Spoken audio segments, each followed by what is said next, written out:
Hi hello ನಮಸ್ತೆ very good evening to everybody. ಎಲ್ಲರಿಗೂ ಶುಭ ಸಾಯಂಕಾಲ. ಎಲ್ಲರಿಗೂ ವಿಶ್ವ ಪರಿಸರ ದಿನದ ಶುಭಾಶಯಗಳು. Happy environment day to everybody. Okay, ನಾ ಮೊನ್ನೆ ಲಾಸ್ಟ್ ಕ್ಲಾಸ್ ಒಳಗಡೆ ನಿಮ್ಗೆ ಹೇಳಿದ್ದೆ ರೈಟ್. June 5 ಎನ್ವಿರಾನ್ಮೆಂಟ್ ಡೇನ ನಾವು ಸೆಲೆಬ್ರೇಟ್ ಮಾಡ್ತೇವಿ. ಅದ್ರ ಥೀಮ್ ನೋಡ್ಕೋರಿ ಅಂತ ಹೇಳಿ ನೋಡ್ಕೊಂಡಿರಿ. ಅದ್ರ ಥೀಮ್ ನನ್ನ ಕಡೆಯಿಂದ ಎಕ್ಸ್ಪೆಕ್ಟ್ ಮಾಡ್ಬೇಡ್ರಿ, ನಾನ್ ನಿಮ್ಗೆ ಥೀಮ್ ಹೇಳ್ತೀನಿ ಅಂತ ಹೇಳಿ. ಯಾಕಂತಂದ್ರೆ ಎವ್ರಿ ಟೈಮ್ ನಾವೇ ವರ್ಕ್ ಮಾಡಿ ನಾವೇ ಎಲ್ಲ ಹೇಳ್ಬೇಕು ನಿಮ್ಗಂತಂದ್ರ ನಡೆಯಂಗಿಲ್ರಿ. ಸ್ವಲ್ಪ ನೀವು ಓದ್ಕೊಂಡ್ ಬರ್ಬೇಕಾಗ್ತದೆ ರೈಟ್. ಹೋಗಿ ಥೀಮ್ ಏನ್ ನೋಡ್ಕೋರಿ ಇವತ್ತಿಂದ ರೈಟ್. ಲಾಸ್ಟ್ ಇಯರ್ದ ಏನೈತಿ, ಈ ಇಯರ್ದ ಏನೈತಿ, ಸ್ವಲ್ಪ ಥೀಮ್ ನೋಡ್ಕೋರಿ ರೈಟ್. ಅದೇ ರೀತಿ ಮೊನ್ನೆ ನಿಮ್ಗೆ ನ್ಯಾಷನಲ್ ಯೂತ್ ಡೇ ಅದೆಲ್ಲ ಹೇಳಿದೆ, ಅದ್ರದ್ದು ಥೀಮ್ ನೋಡ್ಕೊಡ್ರಿ ಅಂತ ಹೇಳಿದೆ. ಐ ಹೋಪ್ ಎಲ್ಲಾರು ನೋಡ್ಕೊಂಡಿರಿ ಅಂತ ಅನ್ಕೊಂಡಿನಿ. ಫೈನ್. ಲಾಸ್ಟ್ ಪ್ರೀವಿಯಸ್ ಕ್ಲಾಸಸ್ ನಾವು ಸ್ವಲ್ಪ ಟಾಪಿಕ್ಸ್ ಬಗ್ಗೆ ಡಿಸ್ಕಷನ್ ಮಾಡಿದ್ವಲ್ಲ, ಸೊ ಅದೇ ರೀತಿ ಇವತ್ತೊಂದಿಷ್ಟು ಟಾಪಿಕ್ಸ್ ನಾವ್ ಏನ್ ಮಾಡ್ತೀವಿ, ಕಂಟಿನ್ಯೂ ಮಾಡ್ತೀವಿ. ವೈ ಬಿಕಾಸ್ ನಾ ಯಾಕೆ ಈ ತರ ಟಾಪಿಕ್ಸ್ ಅನ್ನ ಹೇಳಿಕತ್ತೀನಿ ಅಂತಂದ್ರೆ ನಿಮ್ಗೆ ಎಕ್ಸಾಮ್ ಈಗ ಹೈಲಿ ಇಂಪಾರ್ಟೆಂಟ್ ಆಗ್ತದೆ. ನಿಮ್ಗೆ ಎಕ್ಸಾಮ್ ಈಗ ಈ ತರ ಟಾಪಿಕ್ಸ್ ಬೇಸ್ ಮೇಲೆ ಓದೋದು ಹೈಲಿ ಇಂಪಾರ್ಟೆಂಟ್ ಆಗ್ತೈತಿ. ಅಂಡ್ ಹೋಪ್ ಧಾರವಾಡದಲ್ಲಿ ಸ್ವಲ್ಪ ಲೈಕ್ ಹೆಲ್ತ್ ಇಶ್ಯೂಸ್ ತುಂಬಾ ಜಾಸ್ತಿ ಸ್ಟಾರ್ಟ್ ಆಗ್ಲಿಕ್ಕತ್ತದ. So please be careful everybody. Okay, so ನಿಮ್ಮ ಆರೋಗ್ಯ ನಿಮ್ ಕೈಯಾಗಿರ್ತದ್ರಿ. ಓಕೆ, ನಿಮ್ ಆರೋಗ್ಯ ನಿಮ್ ಕೈಯಾಗೆ ಇರೋದು, ಬೇರೆ ಯಾರ ಕೈಯಾಗಿಲ್ಲ. ಸುಕ್ಕೆ ನಿಮ್ದಿನ ಲೈಕ್ ಗೋಲ್ಸ್ ಬಾಳ ಅದಾವ, ಅಚೀವ್ಮೆಂಟ್ಸ್ ಮಾಡೋದು ಬಾಳ ಐತಿ. So please be careful of your health ಅಂತ ನಾನು ಹೇಳ್ತೀನಿ.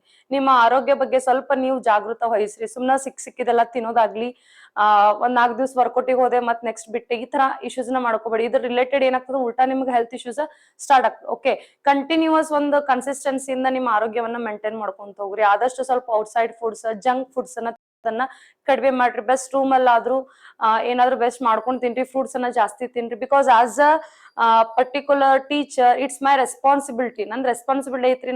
ನಂದು ಹೇಳೋದು ಒಂದು ಕರ್ತವ್ಯ, ಒಂದು ನಮ್ಮ ಸಂಸ್ಥೆದ ಕರ್ತವ್ಯ ಇರ್ತದೆ. ನಮ್ಮ ಸಂಸ್ಥೆ ಮುಖಾಂತರ ನಿಮ್ಗೆ ಹೇಳೋದಿಷ್ಟೇ, ನಮ್ ಕ್ಲಾಸಿಕ್ ಎಜುಕೇಶನ್ ಸಂಸ್ಥೆ ಮುಖಾಂತರ ನಿಮ್ಗೆ ಹೇಳೋದಿಷ್ಟೇ. Please be careful of your health right. ತಿನ್ರಿ ಹೊರಗಡೆ ಔಟ್ಸೈಡ್ ಫುಡ್ ಎಲ್ಲಾ ತರನು ಬೇಕು ಲೈಫಿಗ. ಬಟ್ ಊಟದಾಗ ಉಪ್ಪಿನಕಾಯಿ ಇದ್ದಂಗ ನಿಮ್ದು ಏನಿರ್ಬೇಕು, ಔಟ್ಸೈಡ್ ಫುಡ್ ಇರ್ಬೇಕು. ಬಟ್ ಉಪ್ಪಿನಕಾಯಿನೇ ಊಟ ಆಗ್ಬಾರ್ದು ನಿಮ್ದು. ಇವಾಗ ಏನಾಗೈತಿ, ಔಟ್ಸೈಡ್ ಫುಡ್ ಏನಾಗೈತಿ, ನಿಮ್ದು ಉಪ್ಪಿನಕಾಯಿ ಊಟ ಆಗೈತಿ ರೈಟ್. ಸ್ವಲ್ಪ ಯೋಚನೆ ಮಾಡ್ರಿ ನಿಮ್ ಹೆಲ್ತ್ ಎಜುಕೇಶನ್. ಯಾಕಂತಂದ್ರೆ now days we are seeing 25 to 35 age ಒಳಗಡೆ ಇರೋರಿಗೆ ಜಾಸ್ತಿ ಏನಾಗ್ಲಿಕತ್ತದಿ, ಕಾರ್ಡಿಯಾಕ್ ಅರೆಸ್ಟ್ ಆಗ್ಲಿಕತ್ತ. ವೈ ಯಾಕ್ರಿ ಕಾರ್ಡಿಯಾಕ್ ಅರೆಸ್ಟ್ ಯಾಕೆ ಆಗ್ಲಿಕತ್ತೈತಿ ಅನ್ನೋ ಸ್ವಲ್ಪ ನೀವು ಕಾನ್ಸೆಪ್ಟ್ ಅನ್ನ ತಿಳ್ಕೊರಿ. ಯಾಕೆ ಆಗ್ತದ ಕಾರ್ಡಿಯಾಕ್ ಅರೆಸ್ಟ್? ಎಷ್ಟೋ ಜನ ಆಸಿಡಿಟಿ ಅನ್ನೋ ಒಂದು ಪ್ರಾಬ್ಲಮ್ ನ ನೀವ್ ಏನ್ ಮಾಡ್ತೀರಿ, ನೆಗ್ಲೆಕ್ಟ್ ಮಾಡ್ಕೊಂಡ್ ಬರ್ಲಿಕತ್ತೀರಿ. ಆಸಿಡಿಟಿ ಅನ್ನೋ ಪ್ರಾಬ್ಲಮ್ ನ ಪ್ಲೀಸ್ ನೆಗ್ಲೆಕ್ಟ್ ಮಾಡ್ಬೇಡ್ರಿ. ಪ್ಲೀಸ್ ನೆಗ್ಲೆಕ್ಟ್ ಮಾಡ್ಬೇಡ್ರಿ. ಹೋಗಿ ಕಂಟಿನ್ಯೂಸ್ ಆಸಿಡಿಟಿ ತ್ರಾಸ ಆಗ್ಲಿತ್ತು, ಗೋ ಅಂಡ್ ಟೆಸ್ಟ್ ಒಂದ್ಸತಿ ಚೆಕ್ಅಪ್ ಮಾಡಿಸ್ಕೋರಿ. ಡಿಸ್ಟ್ರಿಕ್ಟ್ ಹಾಸ್ಪಿಟಲ್ ಐತಿ ಧಾರವಾಡದಲ್ಲಿ, the best hospital which has a highest high level equipments, modern equipments ಅದಾವಲ್ಲಿ. Okay, district level hospital, district hospital ಐತಲ್ಲ, ಹೋಗಿ ಚೆಕ್ ಮಾಡಿಸ್ಕೋರಿ. ಅಂಡ್ ನಿಮ್ಮ ಹೆಲ್ತ್ ಬಗ್ಗೆ ನಿಮಗೆ ಏನಾಗ್ಲಿ ಜಾಗೃತಿ ಇರ್ಲಿ ಅಂತ ನಾನು ಹೇಳ್ತೀನಿ. ಯಾಕಂದ್ರೆ now days we are C almost weekly one ನೋಡ್ಲಿಕ್ಕತ್ತೀವ್ರಿ. ನಮ್ಗೆ ಒಂಥರ ಅನಿಸ್ಲಿಕತ್ತೈತಿ, ಫೀಲ್ ಲೈಕ್ ಈಗ ನಿಮ್ದು ಇದ 25 to 35 ಏಜ್ಗೆ ನಿಮ್ಗೆ ಕಾರ್ಡಿಯಾಕ್ ಅರೆಸ್ಟ್ ಆಗ್ಲಿಕತ್ತಂದ್ರೆ ನಿಮ್ದು ನೀವೇ ಯೋಚನೆ ಮಾಡ್ರಿ. ನಿಮ್ದು ಹೆಲ್ತ್ ನ ನೀವು ಯಾವ ತರ ಮೇಂಟೈನ್ ಮಾಡ್ಲಿಕತ್ತೀರಿ ಅಂತ. ನಿಮ್ ಹೆಲ್ತ್ ನ ನೀವ್ ಯಾವ ತರ ಮೇಂಟೈನ್ ಮಾಡ್ಲಿಕತ್ತೀರಿ ಅಂತ. ಇದು ಬೇರೆ ಯಾರ್ದು ಮಿಸ್ಟೇಕ್ ಅಲ್ರಿ, ನಿಮ್ದೇ ಓನ್ ಮಿಸ್ಟೇಕ್. ಇದು ನಿಮ್ದೇ ಓನ್ ಮಿಸ್ಟೇಕ್ ಐತೆ. ಸೊ ಅದಕ್ಕೆ ವಾಟರ್ ಜಾಸ್ತಿ ಕನ್ಸ್ಯೂಮ್ ಮಾಡ್ರಿ, ನೀರ್ ಜಾಸ್ತಿ ಕುಡೀರಿ, ಹಣ್ಣು ಹಂಪಲು ಜಾಸ್ತಿ ತಿನ್ರಿ. ಊಟ ಸರಿಯಾಗಿ ಮೆಸ್ನ ಸಿಗಾಕತ್ತಿರ್ಲಿಲ್ಲ ಅಂತಂದ್ರೆ go and directly complaint. Because ದುಡ್ಡು ಕೊಟ್ಟು ತಿನ್ನಾಕತ್ತೀರ ಅಂತಂದ್ಮೇಲೆ ಈಟ್ ದ ಬೆಸ್ಟ್ ಫುಡ್ ಅಂತ ನಾನು ಹೇಳ್ದ. ಬೆಸ್ಟ್ ಫುಡ್, ಚಲೋ ಫುಡ್ ಅನ್ನ ತಿನ್ರಿ, ಹಣ್ಣು ಹಂಪಲನ್ನ ಜಾಸ್ತಿ ತಿನ್ರಿ, ವರ್ಕೌಟ್ ಮಾಡ್ರಿ, ಮೆಡಿಟೇಷನ್ಸ್ ಮಾಡ್ರಿ, ಡೈಲಿ ಬೆಳಗ್ಗೆ ವಾಕಿಂಗ್ ಹೋಗ್ರಿ. PCPSI ಕಾಲ್ಫಾರ್ಮ್ ಆದ ತಕ್ಷಣನೇ ನಾವು ರನ್ನಿಂಗ್ ಪ್ರಾಕ್ಟೀಸ್ ಮಾಡ್ತೀನಿ ಅಂದ್ರೆ ನಡೆಯಂಗಿಲ್ರಿ. ಓಕೆ, ಇವಾಗಿಂದಾನೇ ಸ್ಟಾರ್ಟ್ ಮಾಡ್ರಿ. ಅಂದ್ರೆ ನಿಮ್ದು ಹೆಲ್ತ್ ಒಂದು ಕನ್ಸಿಸ್ಟೆನ್ಸಿ ಲೆವೆಲ್ ಒಳಗಡೆ ಉಳ್ಕೊಂತೈತಿ ಅಂತ ನಾನು ಹೇಳ್ತೀನಿ. ಏನಪ್ಪಾ ಮೇಡಮ್ ಸ್ಟಾರ್ಟ್ ಮಾಡಿದ್ರು ಇದನ್ನೆಲ್ಲ ಸ್ಟಾರ್ಟ್ ಮಾಡಿದ್ರು ಅಂತ ಅನ್ಕೋಬೇಡ್ರಿ. ಅನ್ಕೊಂಡ್ರು ಪರವಾಗಿಲ್ಲ, ಬಟ್ ನಿಮ್ ಒಳ್ಳೇದಕ್ಕನೇ ಹೇಳ್ತಾ ಇರೋದು ನಾವು ರೈಟ್. ಇದನ್ನ ಬಿಕಾಸ್ ಇಲ್ಲಿ ಆರೋಗ್ಯ ಅಂತಂದ್ರೆ ಬಂತಂದ್ರೆ ಆರೋಗ್ಯವ ಭಾಗ್ಯ ಅಂತ ನಾವು ಹೇಳ್ತೀವಿ. Health is well. ನಿಮ್ದು ಆರೋಗ್ಯ ಚೆನ್ನಾಗಿದ್ರೇನೆ ಏನ್ ಮಾಡ್ತೀವಿ, ನೀವು ನೆಕ್ಸ್ಟ್ ಏನ್ ಮಾಡ್ತೀರಿ, ನಿಮ್ಮ ಲೈಫ್ ಅನ್ನ ಲೀಡ್ ಮಾಡ್ಲಿಕ್ಕೆ ಸಾಧ್ಯ ಆಗ್ತದೆ. ನಿಮ್ ಆರೋಗ್ಯನೇ ಚೆನ್ನಾಗಿರ್ಲಿಲ್ಲ ಅಂತಂದ್ರೆ ಗೌರ್ಮೆಂಟ್ ಜಾಬ್ ಎಷ್ಟೋ ಜನ ನೋಡಿದ್ವಿ. ಲಾಸ್ಟ್ PSI 545 ಒಳಗಡೆ ನಾವು ಒಂದಿಷ್ಟು ನೋಡಿದ್ವಿ ರೈಟ್. ಕ್ಯಾನ್ಸರ್ ಆಗಿತ್ತು ಒಬ್ರಿಗೆ ರೈಟ್, ಕ್ಯಾನ್ಸರ್ ಆಗಿತ್ತಲ್ಲ ರೈಟ್. ಆರ್ಡರ್ ಕಾಪಿ ತಗೊಂಡ್ರು, ಬಟ್ ಅವ್ರು ಏನು ಇವಾಗ ಅವರು ಆ ಜಾಬ್ ಮಾಡ್ಲಿಕ್ಕೆ ಆಗ್ತಾ ಇಲ್ಲ. Because she is no more now days ಅಂತ ಹೇಳ್ತೀವಿ. ಇವಾಗ ಸದ್ಯಕ್ಕೆ ಅವ್ರು ಇಲ್ಲ, ಬಟ್ ಅವ್ರ ಹೆಲ್ತ್ ಕಂಟಿನ್ಯೂಸ್ ಆಗಿ ಮೇಂಟೈನ್ ಮಾಡ್ಕೊಂಡ್ ಬಂದಿದ್ರೆ ಇವಾಗ ಅವ್ರ ಜಾಬ್ ಅನ್ನ ಲೈಕ್ ಫುಲ್ಫಿಲ್ ಮಾಡ್ಕೊಂತಿದ್ರು, ಅವ್ರ ಡ್ರೀಮ್ಸ್ ಅನ್ನ ಫುಲ್ಫಿಲ್ ಮಾಡ್ಕೊಂತಿದ್ರು right. So please be careful of your health ಅಂತ ನಾವು ಒತ್ತೊತ್ತು ಹೇಳ್ತೀನಿ ರೈಟ್. Please be careful. ಯಾಕಪ್ಪ ಅಂತಂದ್ರೆ ಬಹಳ ಇಶ್ಯೂಸ್ ಬರ್ಲಿಕ್ಕತ್ತಾವು. ಸೊ ನಿಮ್ ತಿನ್ನೋಂತ ಆಹಾರ, ನಿಮ್ದು ಲೈಫ್ ಸ್ಟೈಲ್ ಏನೈತಿ ಒಂದ್ ಸ್ವಲ್ಪ ಹಿಂದ್ ತಿರುಗಿ ನಿಮ್ ಲೈಫ್ ಸ್ಟೈಲ್ ಬಗ್ಗೆ ನೀವು ಯೋಚನೆ ಮಾಡ್ರಿ. ಸ್ಟಡಿ ಒಂದ್ ದಿವಸ ಬಿಡ್ರಿ, ಬಟ್ ಲೈಫ್ ಸ್ಟೈಲ್ ನ ನೀವು ನೆಗ್ಲೆಕ್ಟ್ ಮಾಡ್ಬೇಡ್ರಿ. ನಿಮ್ ಲೈಫ್ ಸ್ಟೈಲ್ ನಿಮಗೆ ಏನಾಗ್ತದ ಲೈಫ್ ಕೊಡ್ತದ ಅಂತ ನಾನ್ ನಿಮಗೆ ಹೇಳ್ತೀನಿ. ನಿಮ್ ಲೈಫ್ ಸ್ಟೈಲ್ ಚೆನ್ನಾಗಿದ್ರೇನೆ ನಿಮ್ದು ಏನಿರ್ತದ ಆರೋಗ್ಯ ಚೆನ್ನಾಗಿರ್ತದ. ಆರೋಗ್ಯ ಚೆನ್ನಾಗಿದ್ರೇನೆ ನೀವು ಓದಿದ್ದು ಸಾರ್ಥಕ ಆಗ್ತದ, ಅಚೀವ್ಮೆಂಟ್ ಮಾಡಿದ್ದಕ್ಕೂ ಸಾರ್ಥಕ ಆಗ್ತದ ಅಂತ ಹೇಳ್ತೀವಿ, ರೈಟ್? ಓಕೆ, ಜಾಸ್ತಿ ಫಿಲಾಸಫಿ ಏನ್ ಬೇಡ. Don't take it as a philosophy also. Okay, ಬಹಳ ಜನಕ್ಕೆ ಅನಿಸ್ಬೋದು, but take it as my request ಅಂತ ಅನ್ಕೋರಿ, ಮೈ ಒಪಿನಿಯನ್ ಅಂತ ಅನ್ಕೋರಿ, ಆಸ್ ಅ ಮೆಂಟರ್ ಅಂತ ಅನ್ಕೊಳಕತ್ತಿರತ್ತಂದ್ಮೇಲೆ ಕ್ಲಾಸ್ ಅನ್ನೋದು ಅಷ್ಟೇ ಮ್ಯಾಟ್ರ್ ಆಗಂಗಿಲ್ಲ. ಈ ತರ ಸಮ್ ಪಾಯಿಂಟ್ಸ್ ನಿಮಗ ಲೈಫಿಗೆ ಬಹಳ ಇಂಪಾರ್ಟೆಂಟ್ ಆಗ್ತದೆ. ಸೊ ಪ್ಲೀಸ್ ಬಿ ಕೇರ್ಫುಲ್ ಅಂತ ಹೇಳ್ತೀನಿ. Please be careful. So Dharwad ಒಳಗಡೆ ಕ್ಲೈಮೇಟ್ ಚೇಂಜ್ ಆದಾಗ ನಿಮ್ದು ಹೆಲ್ತ್ ಕಂಡೀಷನ್ಸ್ ಚೇಂಜ್ ಆಗ್ತಿರ್ತಾವ. ಓಕೆ, ಸೊ ಸ್ವಲ್ಪ ನಿಮ್ಮ ಆರೋಗ್ಯ ಬಗ್ಗೆ ಗಮನ ಕೊಡ್ರಿ ಅಂತ ಹೇಳ್ತೇವೆ. Prevention is better than cure ಅಂತ ಅಂತೇವಲ್ಲ, ರೈಟ್? ಸೊ ಅದ್ರ ಬಗ್ಗೆ ನಿಮಗೆ ಸ್ವಲ್ಪ ಗಮನ ಇದೆ. Okay, shall we start? We will start, continue the class. We will continue the class. So next concept, last concept ನಾವ್ ಏನ್ ಮಾಡಿದ್ವಿ? Army exercises, navy exercises, military exercise ಬಗ್ಗೆ ಡಿಸ್ಕಷನ್ ಮಾಡಿದ್ವಲ್ಲ. ಸೊ ಇವತ್ತು ನಾವು ಏನ್ ಕಂಟಿನ್ಯೂ ಮಾಡೋಣ ಯಾವ ಟಾಪಿಕ್ ಇಂದ ಅಂತಂದ್ರ ಡ್ಯಾನ್ಸರ್ಸ್, ಫೆಸ್ಟಿವಲ್ಸ್ ಅಂಡ್ ಕಲ್ಚರ್ಸ್ ಅಂತ ಹೇಳ್ತೇವೆ. ಡ್ಯಾನ್ಸರ್ಸ್, ಫೆಸ್ಟಿವಲ್ಸ್ ಅಂಡ್ ಕಲ್ಚರ್ಸ್ ಅಂತ ಹೇಳ್ತೇವೆ. ಹಬ್ಬಗಳು ಮತ್ತು ನೃತ್ಯಗಳು, ಹಬ್ಬಗಳು ಮತ್ತು ಸಂಸ್ಕೃತಿ. ಹೌದ್ರಿ, ಇದ್ರ ಮೇಲೇನು ಬಹಳ ಕ್ವಶನ್ಸ್ ಅನ್ನ ಕೇಳಿದ್ದಾರೆ ಎಕ್ಸಾಮ್ಸ್ಗೆ. ಎಸ್ಪೆಷಲಿ KS, UPSC, PSI ಒಳಗಡೆ ಡೈರೆಕ್ಟ್ ಕ್ವಶನ್ಸ್ ಏನ್ ಕೇಳಿಲ್ಲ. ಜಾಸ್ತಿ ಹೆಂಗಪ್ಪ ಅಂತಂದ್ರ ಲೈಕ್ ಸ್ಟೇಟ್ಮೆಂಟ್ ವೈಸ್ ಕ್ವಶನ್ಸ್ ಅನ್ನ ಕೇಳಿದಾರೆ. ಸ್ಟೇಟ್ಮೆಂಟ್ ವೈಸ್ ಕ್ವಶನ್ಸ್ ಅಲ್ಲಿ ಈ ತರ ಕ್ವಶನ್ಸ್ ಅನ್ನ ಜಾಸ್ತಿ ಕೇಳಿದಾರೆ. So please be careful about these topics. ಯಾಕಂತಂದ್ರೆ ಚಿಲ್ಲಿ ಅನಿಸ್ಬೋದು, ಬಹಳ ಜನಕ್ಕೆ ಕನ್ಫ್ಯೂಷನ್ ಆಗ್ತದೆ. ಇವೊಂದು ನಮ್ಮ ಕರ್ನಾಟಕದ ಫೆಸ್ಟಿವಲ್ಸ್ ನಾವು ಕನ್ಫ್ಯೂಷನ್ ಮಾಡ್ಕೊಂತೇವೆ. ಎಷ್ಟು ಸತಿ ನಮ್ಮ ಕರ್ನಾಟಕ ಫೆಸ್ಟಿವಲ್ಸ್ ಲೈಕ್ ನಾವ್ ಏನ್ ಮಾಡ್ತೀವಿ, ಕನ್ಫ್ಯೂಷನ್ಸ್ ಅನ್ನ ಮಾಡ್ಕೊಂತೀವಿ. Okay, right? ಸೊ ಇಲ್ಲಿ ಫಸ್ಟ್ ಕ್ವಶನ್ ಹೋಗೋಕ್ಕಿಂತ ಮುಂಚೆ, ಸೊ ಇದ್ರ ಮೇಲೆ ನಿಮಗ್ ಕ್ವಶನ್ಸ್ ಅನ್ನ ಯಾವ ತರ ನಿಮಗ್ ಬೇರೆ ಬೇರೆ ಎಕ್ಸಾಮ್ಸ್ ಗ ಮಲ್ಟಿಪಲ್ ಚಾಯ್ಸ್ ಒಳಗಡೆ ಅರೈಸ್ ಆಗ್ತಾವು ಅಂತಂದ್ರ ನೋಡಿ, first dancers, festivals, culture, right? ಇಲ್ಲಿ dancers, festivals and culture most of ಅಲ್ಲಿ ಈ ತರ ಕ್ವಶನ್ಸ್ ಅನ್ನು ಕೇಳೋದ್ರ ಜೊತೆಗೆ ನಿಮ್ಗ match the following type questions ಅನ್ನು ಜಾಸ್ತಿ ಕೇಳ್ತಾನ. ಹೌದು, ನಿಮಗ ಚೂಸ್ ದ ಕರೆಕ್ಟ್ ಪೇರ್ ಅಂತ ಕೇಳ್ತಾನ. ಚೂಸ್ ದ ಕರೆಕ್ಟ್ ಪೇರ್ ಅಂತ ಕೇಳ್ತಾನ. ಅದೇ ರೀತಿ ಅಂದ್ರ ಕೊಟ್ಟಿರ್ತಾನ ಯಕ್ಷ, ಲೈಕ್ ಫಾರ್ ಎಕ್ಸಾಂಪಲ್ ಪೊಂಗಲ್ ಅನ್ನೋ ಹಬ್ಬ ಆಂಧ್ರ ಪ್ರದೇಶದ ಒಳಗಡೆ ಆಚರಿಸ್ತಾರ, ರೈಟ್? ಸೊ ಈ ತರ ನಿಮಗ್ ಏನ್ ಮಾಡ್ತಾನ, ಚೂಸ್ ದ ಕರೆಕ್ಟ್ ಪೇರ್ ಅಂತಾನು ಕೊಡ್ತಾನ. ಸೊ ಈ ತರ ಒಂದ್ 4 ಹಬ್ಬಗಳನ್ನ ಕೊಡ್ತಾನ, ಅದರ ರಾಜ್ಯಗಳನ್ನು ಕೊಡ್ತಾನ. ಓಕೆ, ಅದರ ರಾಜ್ಯಗಳನ್ನು ಕೊಡ್ತಾನ. ಅದು ಇದರಲ್ಲಿ ಯಾವ ಗುಂಪುಗಳು ಕರೆಕ್ಟ್ ಅದಾವ್ ಅಂತ ನಾನ್ ನಿಮಗ ಕ್ವಶನ್ಸ್ ಅನ್ನ ಕೇಳ್ತಾನೆ ಎಕ್ಸಾಮ್, ರೈಟ್? ನೀವು ಚೂಸ್ ದ ಕರೆಕ್ಟ್ ಪೇರ್ ಅಂತ ಕೇಳ್ತಾನೆ, ಮ್ಯಾಚ್ ದ ಫಾಲೋಯಿಂಗ್ ಅಂತ ಕೇಳ್ತಾನೆ, ಇಲ್ಲ ಪರ್ಟಿಕ್ಯುಲರಿ ಫೇಮಸ್ ಫೆಸ್ಟಿವಲ್ಸ್ ಡೀಟೇಲ್ಸ್ ಆಗ್ಲಿ, ಅದರದ್ದು ಆನ್ಸಿಯಂಟ್ ಹಿಸ್ಟ್ರಿ ಆಗ್ಲಿ ನಿಮಗೆ ಎಕ್ಸಾಮ್ಸ್ ಸ್ಟೇಟ್ಮೆಂಟ್ ಒಳಗಡೆ ಕೊಟ್ಟನಂತಂದ್ರೆ ಆನ್ಸಿಯಂಟ್ ಹಿಸ್ಟ್ರಿ ಬಗ್ಗೆ ಒಂದ್ ಸ್ವಲ್ಪ ಕೇಳ್ತಾನ. ಅದನ್ನ ಸ್ವಲ್ಪ ನೋಡ್ಕೊರಿ. ಅದೇ ರೀತಿ ಬೇಸ್ಡ್ ಆನ್ ದೀಸ್ ಫೆಸ್ಟಿವಲ್ಸ್ ನಿಮ್ದು ಜಿಯೋಗ್ರಫಿಕಲ್ ಏರಿಯಾ ಮೇಲೆ ಏನ್ ಮಾಡ್ತಾನ, ಕ್ವಶನ್ಸ್ ಅನ್ನ ಕೇಳ್ತಾನ ಅಂತ ಹೇಳ್ತೀವಿ. ಜಿಯೋಗ್ರಫಿಕಲ್ ಏರಿಯಾ ಮೇಲೆ ಕ್ವಶನ್ಸ್ ಅನ್ನ ಕೇಳ್ತಾನೆ, ರೈಟ್? ಸೊ ಫಸ್ಟ್ ಕ್ವಶನ್ ಏನೈತೆ ನೋಡ್ರಿ, Yakshagana is famous folk art of. Yakshagana ಯಾವ ರಾಜ್ಯದ ಪ್ರಸಿದ್ಧ ಜನಪದ ಕಲೆಯಾಗಿದೆ? ಯಕ್ಷಗಾನ ಯಾವ ರಾಜ್ಯದ ಪ್ರಸಿದ್ಧ ಜನಪದ ಕಲೆಯಾಗಿದೆ ಅಂತೆ? ಕೇರಳ, ಕರ್ನಾಟಕ, ತಮಿಳ್ನಾಡು, ಆಂಧ್ರ ಪ್ರದೇಶ್. ನಾನ್ ಲಿಟ್ರಲಿ ನೋಡಿನ್ರಿ, ಎಷ್ಟೋ ಪೇಪರ್ಸ್ ಅನ್ನ ಕರೆಕ್ಷನ್ ಮಾಡ್ತಿರ್ಬೇಕಾದ್ರ ಬಹಳ ಜನ ಏನೋ ಗೊತ್ತಿಲ್ಲ, ಯಾಕೆ ಕನ್ಫ್ಯೂಷನ್ ಮಾಡ್ಕೊಂತಾರ ಗೊತ್ತಿಲ್ಲ. ಕೇರಳ ಅಥವಾ ತಮಿಳ್ನಾಡು ಅಂತ ಅನ್ಕೊಂತಾರೆ. ಯಕ್ಷಗಾನನ ಕೇರಳ ಅಥವಾ ತಮಿಳ್ನಾಡು ಅಂತ ಚೂಸ್. ಬಹಳ ಜನ ಕೇರಳನೂ ಇಲ್ದೇ ಇದ್ರುನು ತಮಿಳ್ನಾಡು ಅಂತ ಬಹಳ ಜನ ಆಗ್ತಾರ. ಅಲ್ರಿ, ಇದು ಕರ್ನಾಟಕ. ಯಕ್ಷಗಾನ ಯಾವ್ದ್ರಿ? ಕರ್ನಾಟಕ. ಯಕ್ಷಗಾನ ಯಾವ್ದು? ಕರ್ನಾಟಕ. ನಮ್ಮ ಹೆಮ್ಮೆಯ ಕನ್ನಡ ನಾಡಿನ ಹಬ್ಬ ಅಂತ ನಾವು ಹೇಳ್ತೇವೆ. ಓಕೆ, ಯಕ್ಷಗಾನ ಅದೊಂದು ರಾಜ್ಯದ ಪ್ರಸಿದ್ಧ ಜನಪದ ಕಲೆ ಆಗಿದೆ ಅಂತ ಹೇಳ್ತೇವೆ. ಯಕ್ಷಗಾನ ಅನ್ನೋದು ರಾಜ್ಯದ ಪ್ರಸಿದ್ಧ ಜನಪದ ಕಲೆ ಆಗಿದೆ. ನಮ್ಮ ಕರುನಾಡಿನ ಒಂದು ಫೇಮಸ್ ಪ್ರಸಿದ್ಧ ಏನೈತಿ, ಜನಪದ ಕಲೆ ಆಗಿದೆ ಅಂತ ಹೇಳ್ತೀವಿ. ಜನಪದ, ಜನರಿಂದ ಪದಗಳು, ಜನರಿಂದ ಜನರಿಗೆ ಬಂದಿರೋದಕ್ಕೆ ನಾವ್ ಏನಂತೀವಿ, ಜನಪದ ಅಂತ ಕರಿತೀವಿ, ರೈಟ್? ಸೊ ಕರ್ನಾಟಕ. ಯಕ್ಷಗಾನ ಯಾವುದು? ಕರ್ನಾಟಕ ಅಂತ ಹೇಳ್ತೀವಿ, right? Next, Bihu festival. Bihu festival belongs to which state ಅಂತ ಹೇಳ್ತೀವಿ. ಜನಪದ ಫೋಕ್ ಆರ್ಟ್ ಬೇರೆ, ಜನಪದ ಕಲೆ ಬೇರೆ. ಆಮೇಲೆ ಇಲ್ಲಿ ನೃತ್ಯ, ಹಬ್ಬಗಳು ಮತ್ತು ಸಂಸ್ಕೃತಿ ಅಂತ ಹೇಳ್ತೀವಿ. ಸೊ ಈಗ ಹಬ್ಬಗಳದ ಮೇಲೆ ನಾವು ನೋಡ್ತೇವೆ. ಬಿಹು ಫೆಸ್ಟಿವಲ್, ಬಿಹು ಅನ್ನೋ ಹಬ್ಬ ಯಾವ ರಾಜ್ಯಕ್ಕೆ ಸಂಬಂಧಪಟ್ಟೈತಿ ಅಂತ ಹೇಳ್ತೀವಿ. ಯಾವ ರಾಜ್ಯಕ್ಕೆ ಸಂಬಂಧಪಟ್ಟೈತ್ರಿ? ಅಸ್ಸಾಂ, ಗುಜರಾತ್, ಪಂಜಾಬ್, ಒಡಿಸ್ಸಾ. ಇದು ನಿಮಗ PSI 545 ಫಸ್ಟ್ ಬರ್ದಿದ್ರಲ್ಲ ಎಕ್ಸಾಮ್ಸ್, ಆ ಎಕ್ಸಾಮ್ ಅಲ್ಲಿ ನಿಮಗೆ ಇದನ್ನ ಕ್ವಶನ್ ಕೇಳಿದ್ದಾರೆ. ಸ್ಟೇಟ್ಮೆಂಟ್ ಒಳಗಡೆ ಕೇಳಿದ. ಐ ಹೋಪ್ ಸ್ಟೇಟ್ಮೆಂಟ್ ಒಳಗಡೆ ಕ್ವಶನ್ಸ್ ಕೇಳನ್ರಿ. ಲೈಕ್ ಈ ಬಿಹು ಅನ್ನೋ ಫೆಸ್ಟಿವಲ್ ಬಗ್ಗೆ ಬಹಳ ಸರ್ತಿ ಕ್ವಶನ್ಸ್ ಆಗೈತೆ, ರಿಪೀಟೆಡ್ಲಿ ಕೇಳಿದನ್ರಿ ಕ್ವಶನ್ಸ್, ರಿಪೀಟೆಡ್ಲಿ ಕೇಳಿದನ್ರಿ. ಓಕೆ, ಸ್ವಲ್ಪ ಫೆಸ್ಟಿವಲ್ಸ್ ಮೇಲೆ ಫೋಕಸ್ ಮಾಡ್ರಿ, ಸೊ ಫೆಸ್ಟಿವಲ್ಸ್ ಮೇಲೆ ಫೋಕಸ್ ಮಾಡ್ರಿ ಅಂತ ನಾನು. ಅಸ್ಸಾಂ ಯಾವ್ದ್ರಿ? ಅಸ್ಸಾಂ ಬಿಹು ಅನ್ನೋ ಫೆಸ್ಟಿವಲ್ ಯಾವ ರಾಜ್ಯಕ್ಕೆ ಸಂಬಂಧಪಟ್ಟಿದ್ದಪ್ಪ ಅಂತಂದ್ರೆ ಅಸ್ಸಾಮಿಗೆ ಸಂಬಂಧಪಟ್ಟಿದ್ದು. ಯಾವ ರಾಜ್ಯಕ್ಕೆ? ರಾಜ್ಯಕ್ರಿ ಅಸ್ಸಾಂ ಅನ್ನೋ ರಾಜ್ಯಕ್ಕೆ ಸಂಬಂಧಪಟ್ಟಿರುವಂತ ಏನು ಯಾವ ಹಬ್ಬ ಯಾವ್ದಪ್ಪ ಅಂತಂದ್ರ ಬಿಹು ಅಂತ ಹೇಳ್ತಾರೆ, ಬಿಹು ಅಂತ ಹೇಳ್ತಾರೆ. ಸೊ ಈ ಟಾಪಿಕ್ಸ್ ಮೇಲೆ ಪ್ರೀವಿಯಸ್ ಇಯರ್ ಕ್ವಶನ್ಸ್ ಆಗಿದ್ದೆ ತಗೊಂಡಿನಿ, ನಾನು ಬೇರೆ ಬೇರೆ ಕ್ವಶನ್ಸ್ ತಗೊಂಡಿಲ್ಲ. ಪ್ರೀವಿಯಸ್ ಇಯರ್ ನಿಮ್ಗೆ ಕ್ವಶನ್ಸ್ ಆಗಿರೋದನ್ನ ನಾನು ತಗೊಂಡಿ. ಓಕೆ, ನೆಕ್ಸ್ಟ್ ಕ್ವಶನ್ ಏನಾಯ್ತು? ನೆಕ್ಸ್ಟ್ ಟಾಪಿಕ್ ಇಂಪಾರ್ಟೆಂಟ್ ಅಪಾಯಿಂಟ್ಮೆಂಟ್ಸ್, ಪ್ರಮುಖ ನೇಮಕಾತಿಗಳು ಅಂತ ಹೇಳ್ತೇವೆ. ಪ್ರಮುಖ ನೇಮಕಾತಿಗಳು ನಾ ಹೇಳಿದೆ ನಿಮಗ. ನೋಡ್ರಿ ಎಷ್ಟು ಸತಿ ಈ ಕಾನ್ಸೆಪ್ಟ್ ಬರ್ಲಿಕ್ಕತ್ತದಪ್ಪ ಅಂತಂದ್ರ ನಾ ಆಲ್ರೆಡಿ ನಿಮಗ್ ಬಹಳ ಸತಿ ಹೇಳಿನಿ. ಪ್ರೀವಿಯಸ್ ಸ್ವಲ್ಪ ಕರೆಂಟ್ ಅಫೇರ್ಸ್ ಟಾಪಿಕ್ಸ್ ಡಿಸ್ಕಸ್ ಮಾಡ್ತಿರ್ಬೇಕಾದ್ರು ನಾನ್ ನಿಮಗ ಹೇಳಿನಿ. ಓಕೆ, ನೇಮಕಾತಿಗಳ ಬಗ್ಗೆ ಕ್ವಶನ್ಸ್ ಅನ್ನ ಕೇಳ್ತಾನ ಅಂತೇಳಿ. ಅದೇ ಇವಾಗ ನಮ್ದ ರಾಜ್ಯದ ಮುಖ್ಯಮಂತ್ರಿ ಅವರ ಬದಲಾವಣೆ ಆದ್ರಂದ್ರೆ ಯಾರು ಅಂತ ಮುಖ್ಯಮಂತ್ರಿ ಅಂತ ಕ್ವಶನ್ ಕೇಳಂಗಿಲ್ರಿ. ಯಾಕಂತಂದ್ರ 1ನೇ 2ನೇ ಹುಡುಗರು ಆನ್ಸರ್ಸ್ ಮಾಡ್ತಿರ್ತಾರ್ರಿ. ಬಟ್ ನೀವ್ ಇಲ್ಲಿ ಏನದಿರಿ? ಬ್ಯೂರೋಕ್ರಾಟ್ಸ್ ಅದಿರಿ.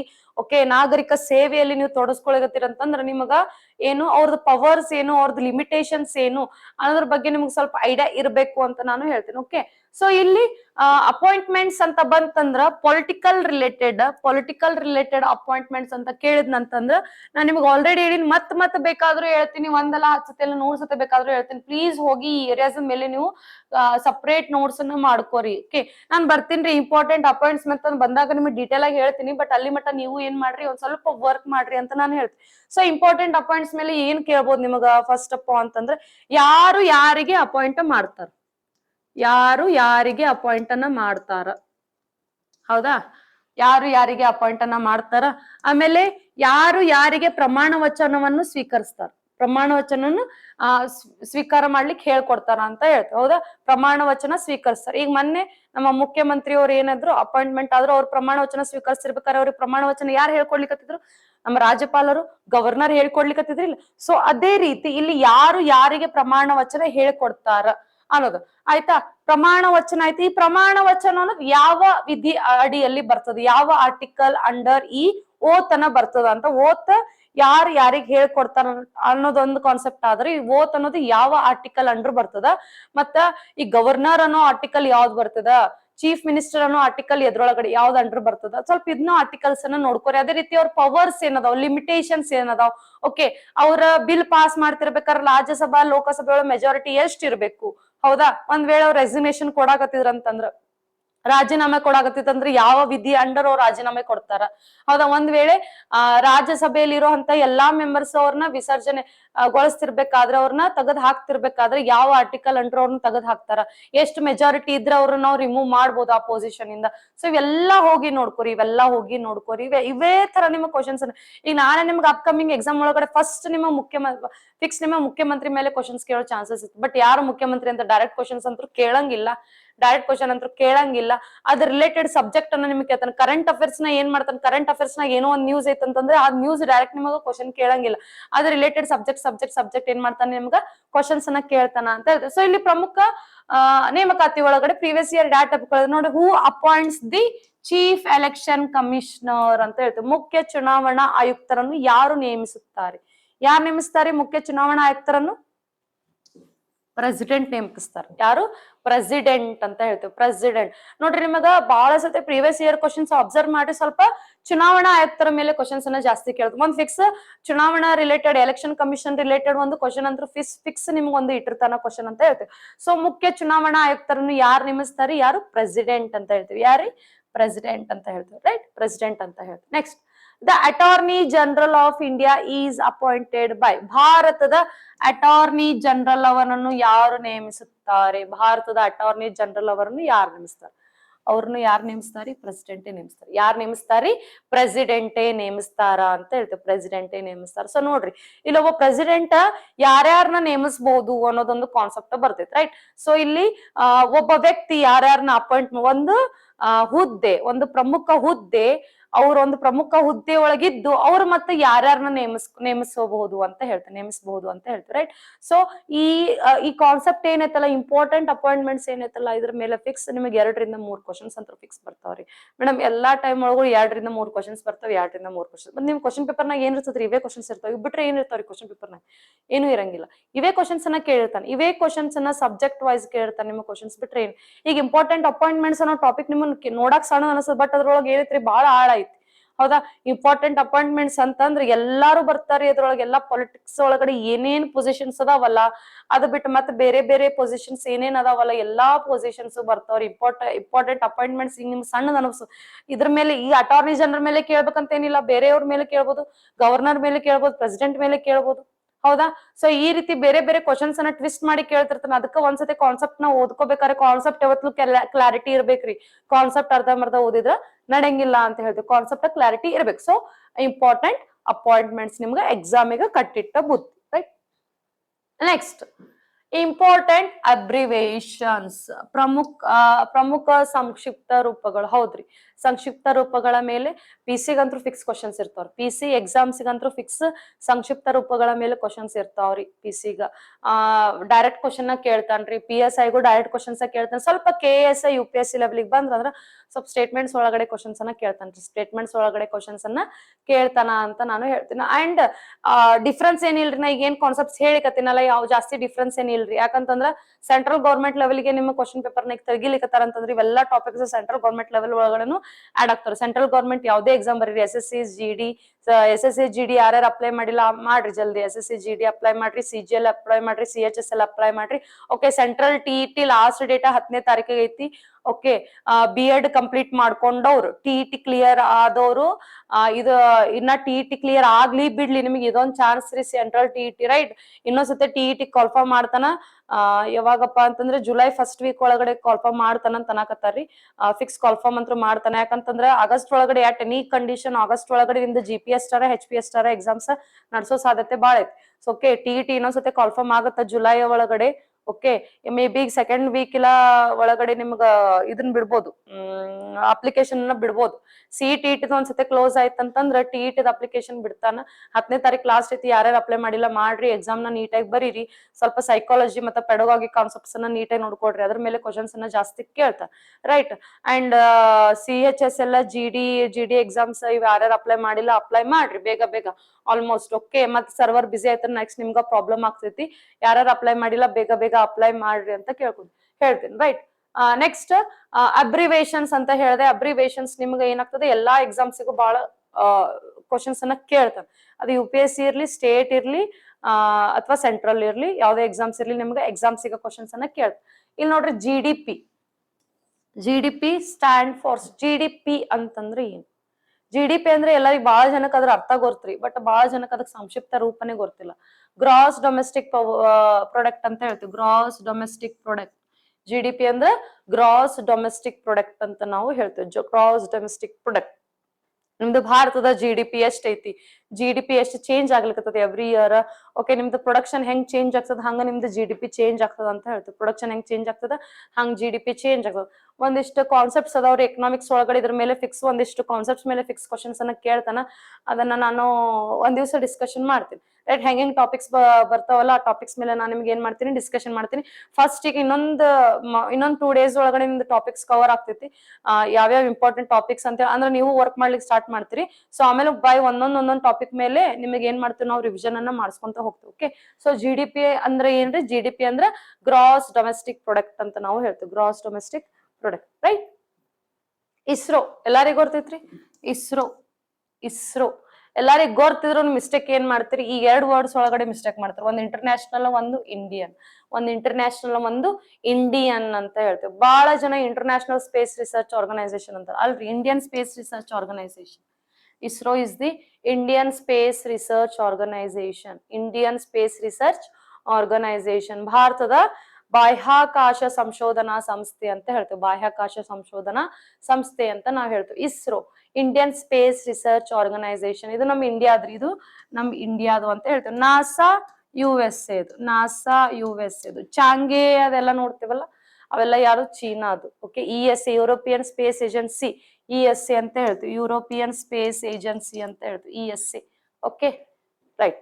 ಸೊ ಈ ತರ ಅಬ್ರಿವೇಶನ್ಸ್ ಇನ್ನ ಬಾಳ ಅದಾವ್ರಿ, ಅಬ್ರಿವೇಶನ್ಸ್ ಇನ್ನ ಬಾಳ ಅದಾವ್. ಮೊನ್ನೆ ನೋಡಿದ್ವಿ HDI ಅಂತಂದ್ರೆ ಹ್ಯೂಮನ್ ಡೆವಲಪ್ಮೆಂಟ್ ಇಂಡೆಕ್ಸ್, ಹೌದಾ? HDI ಅಂತಂದ್ರೆ ಹ್ಯೂಮನ್ ಡೆವಲಪ್ಮೆಂಟ್ ಇಂಡೆಕ್ಸ್. ಅದೇ ರೀತಿ ಯುನೆಸ್ಕೋ ಅಂತ ನೋಡಿದ್ವಿ, UNESCO, UNESCO, United nation educational scientific cultural organisation ಅಂತ ಹೇಳ್ತೀವಿ. ಮತ್ತ ಯಾವ್ದು ಬರ್ತದ್ರಿ? International monetary fund, IMF, international monetary fund, RBI, reserve bank of India. ಹೌದಾ?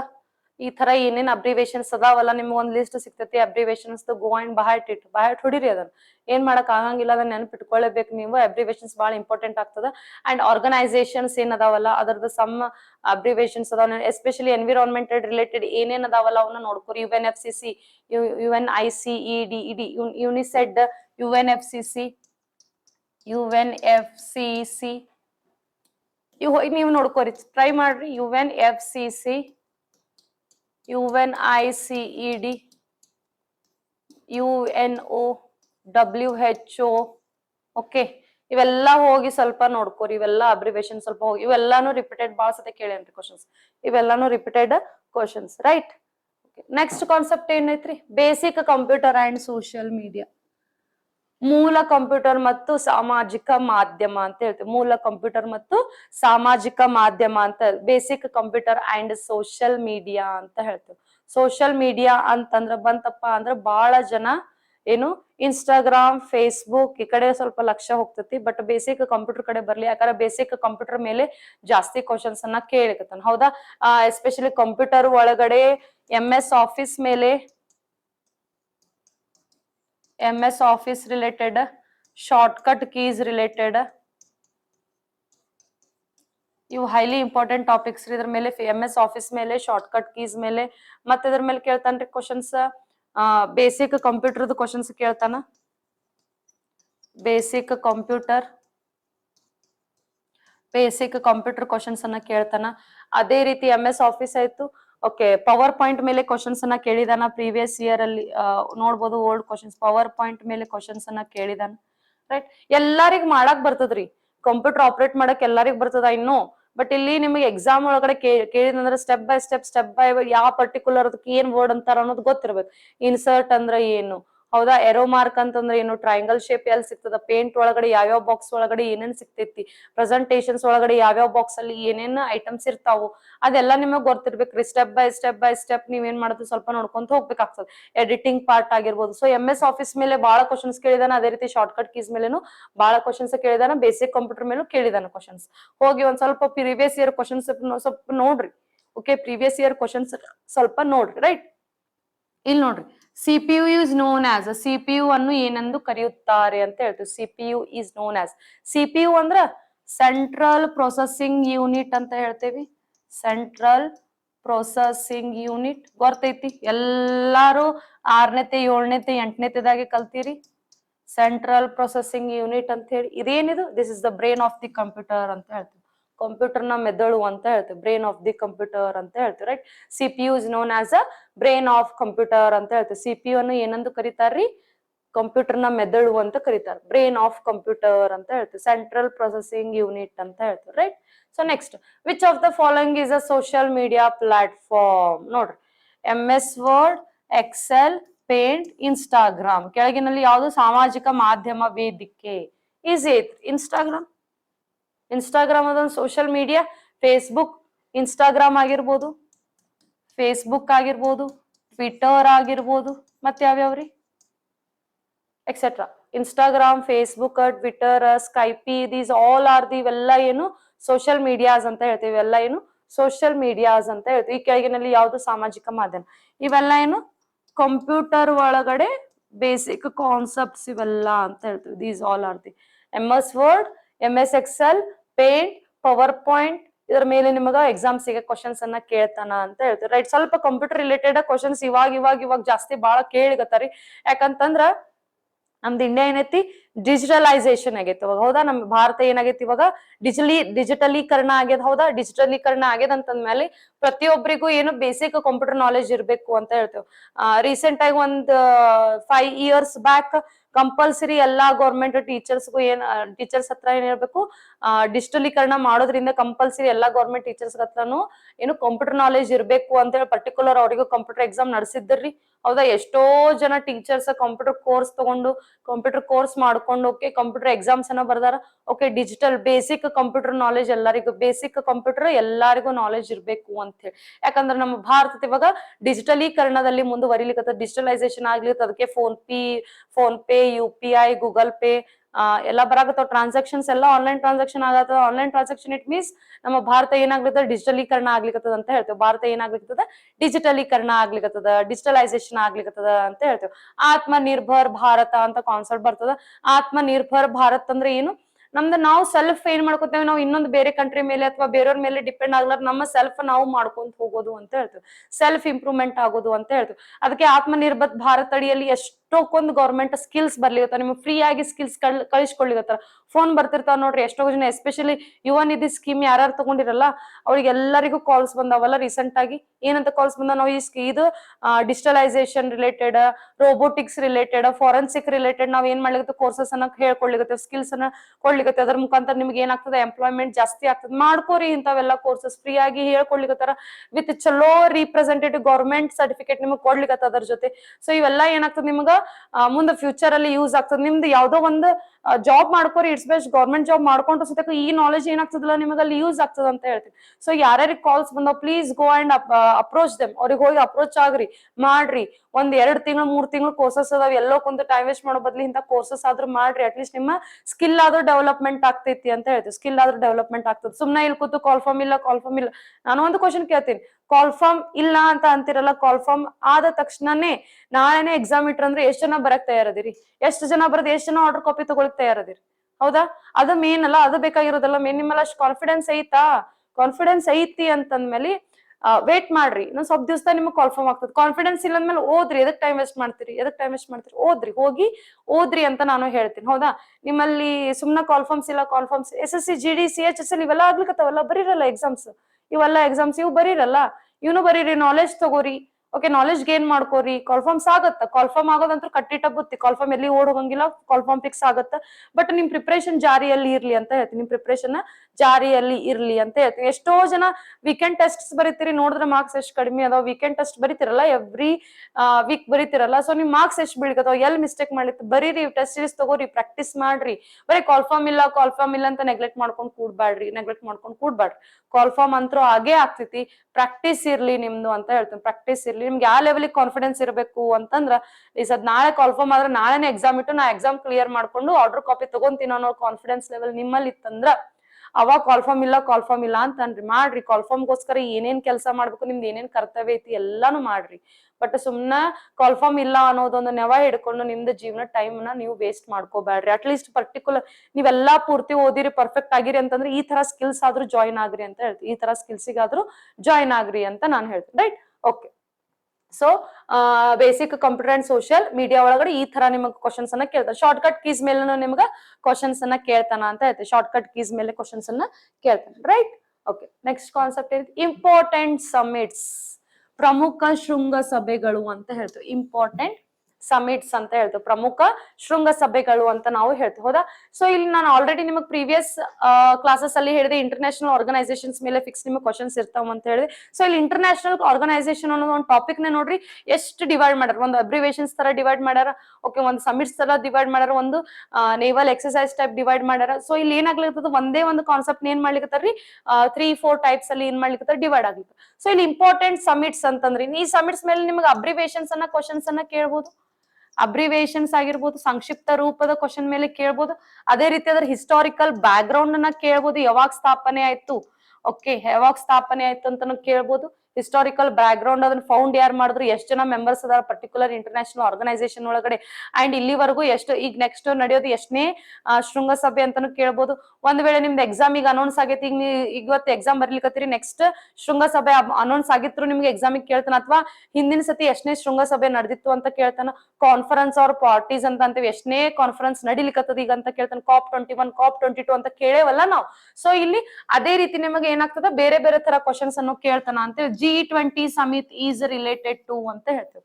G20 ಶೃಂಗಸಭೆ ಯಾವುದಕ್ಕೆ ಸಂಬಂಧಿಸಿದೆ ಅಂತ ಹೇಳ್ತೇವೆ. G20 ಶೃಂಗಸಭೆ ಯಾವುದಕ್ಕೆ ಸಂಬಂಧಿಸಿದೆ ಅಂತ ಕೇಳ್ತೀವಿ. ಯಾವ್ದಕ್ಕೆ ಸಂಬಂಧಿಸಿದ್ರೆ sports, economic and global cooperation, ಸಿನಿಮಾನು, ಅಗ್ರಿಕಲ್ಚರ್ ಓನ್ಲಿನು. ಸಿ ಅಗ್ರಿಕಲ್ಚರಿಗೆ ಅಂತ ಆಲ್ರೆಡಿ ನಾವು ಒಂದಿಷ್ಟು ರೆವಲ್ಯೂಷನ್ಸ್ ಅನ್ನ ತಂದ್ವಿ, ಕ್ರಾಂತಿಗಳನ್ನ ತಂದ್ವಿ, ರೆವಲ್ಯೂಷನ್ಸ್ ಕ್ರಾಂತಿಗಳನ್ನ ತಂದ್ವಿ, ಹೌದಾ. ಸಿನಿಮಾ ರಿಲೇಟೆಡ್ ಏನಿಲ್ಲ, ಸಿನಿಮಾ ರಿಲೇಟೆಡ್ ಇಲ್ಲ, ಸ್ಪೋರ್ಟ್ಸ್ ರಿಲೇಟೆಡ್ ಇಲ್ಲ, ಮತ್ತೆ ಯಾವ್ದು economic and global cooperation, economic and global cooperation ಅಂತ ಹೇಳ್ತೀವಿ. ಗ್ಲೋಬಲ್ ಕೋಆಪರೇಷನ್ ಅಂತ ಇಡೀ ಜಗತ್ತಿನಾದ್ಯಂತ ಒಂದು ಒಕ್ಕೂಟ ಸೇರಿಸೋದು, ಯಾವ್ದು ಆರ್ಥಿಕ ಪರಿಸ್ಥಿತಿ ಏನ್ ಮಾಡುದು ಇಂಪ್ರೂವ್ಮೆಂಟ್ ಮಾಡೋದ್ರ ಸಂಬಂಧ ನಾವ್ ಏನ್ ಮಾಡಿದ್ವಿ, G20 ಅನ್ನೋ ಒಂದು ಶೃಂಗಸಭೆಯನ್ನ ಸ್ಥಾಪನೆ ಮಾಡಿದ್ವಿ ಅಂತ ಹೇಳ್ತೀವಿ. G20 ಎಷ್ಟು ಗ್ರೂಪ್ಸ್ ಅದಾವು, G20 G7 ನೋಡ್ಕೋರಿ. G20 G7 ನಿಮ್ಗೆ ಎಕ್ಸಾಮ್ಸ್ ಈಗ ಬಹಳ ಇಂಪಾರ್ಟೆಂಟ್.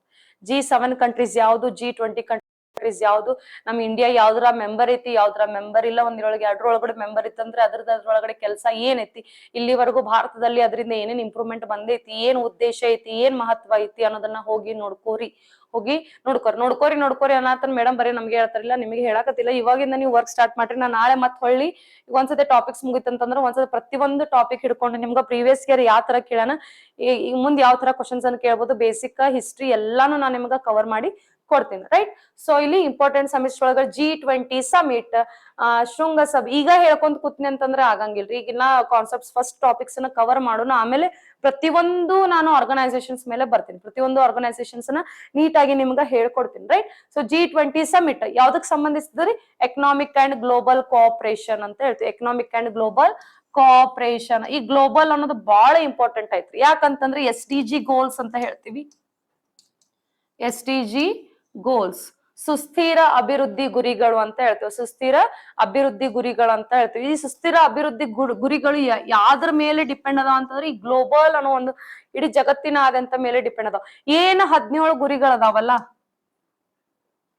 ಏನ್ 17 ಗುರಿಗಳದಾವಲ್ಲ, 17 ಗೋಲ್ಸ್ ಏನ್ ಅದಾವಲ್ಲ, ಈ 17 ಗೋಲ್ಸ್ ಬಹಳ ಇಂಪಾರ್ಟೆಂಟ್. ಯಾಕಪ್ಪ ಅಂತಂದ್ರೆ ಗ್ಲೋಬಲ್ ಅಂತಂದ್ರೆ ಇಡೀ ಜಗತ್ತಿನಾದ್ಯಂತ, ಅಂದ್ರೆ ಜಗತ್ತಿನಾದ್ಯಂತ ಯಾರದಾರಿ, ನಾವೇ ಜನರು, ಆರ್ಗ್ಯಾನಿಸಮ್ಸ್, ಹೌದಾ. ಅಂದ್ರೆ ಏನು, ಇಲ್ಲಿ ಏನಾದ್ರು ಜೀವಿಗಳದಾವು, ಜೀವಿಗಳಂತ ಹೇಳ್ತೇವೆ.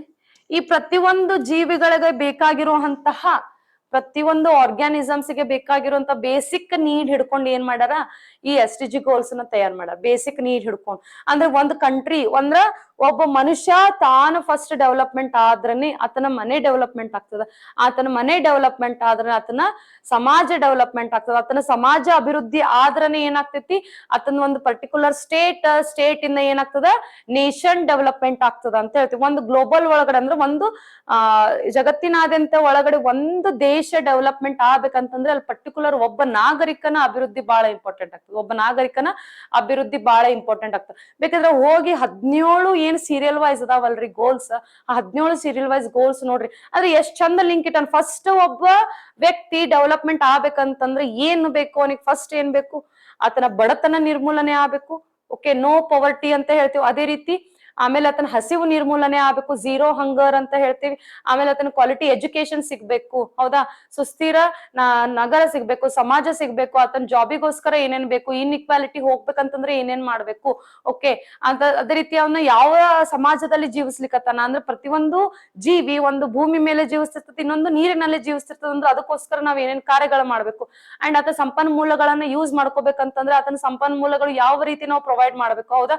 ಇವಾಗ 2030 ಮತ್ತ 2047 ಇವು ಈ 2 ವರ್ಷ, ಈ 2 ಇಯರ್ಸ್ ಏನದಾವಲ್ರಿ ಬಹಳ ಇಂಪಾರ್ಟೆಂಟ್. ಯಾಕಂತಂದ್ರ ನಾನು ಪ್ರೀವಿಯಸ್ ಇಯರ್ ಅಲ್ಲ, ಪ್ರೀವಿಯಸ್ ಕ್ಲಾಸಸ್ ಅಲ್ಲಿ ಹೇಳಿನಿ, ನಮ್ಮ ಭಾರತ 500 ಗಿಗಾವ್ಯಾಟ್ ಎನರ್ಜಿನ 2030 ಅನ್ನೋಷ್ಟ್ರೊಳಗಡೆ ಏನ್ ಮಾಡ್ತದ, ರೀಚ್ ಆಗ್ತದ ಅಂತ ನಾವೇನ್ ತಗೊಂಡಿವಿ ಗುರಿಯನ್ನ ಇಟ್ಕೊಂಡೇವ್.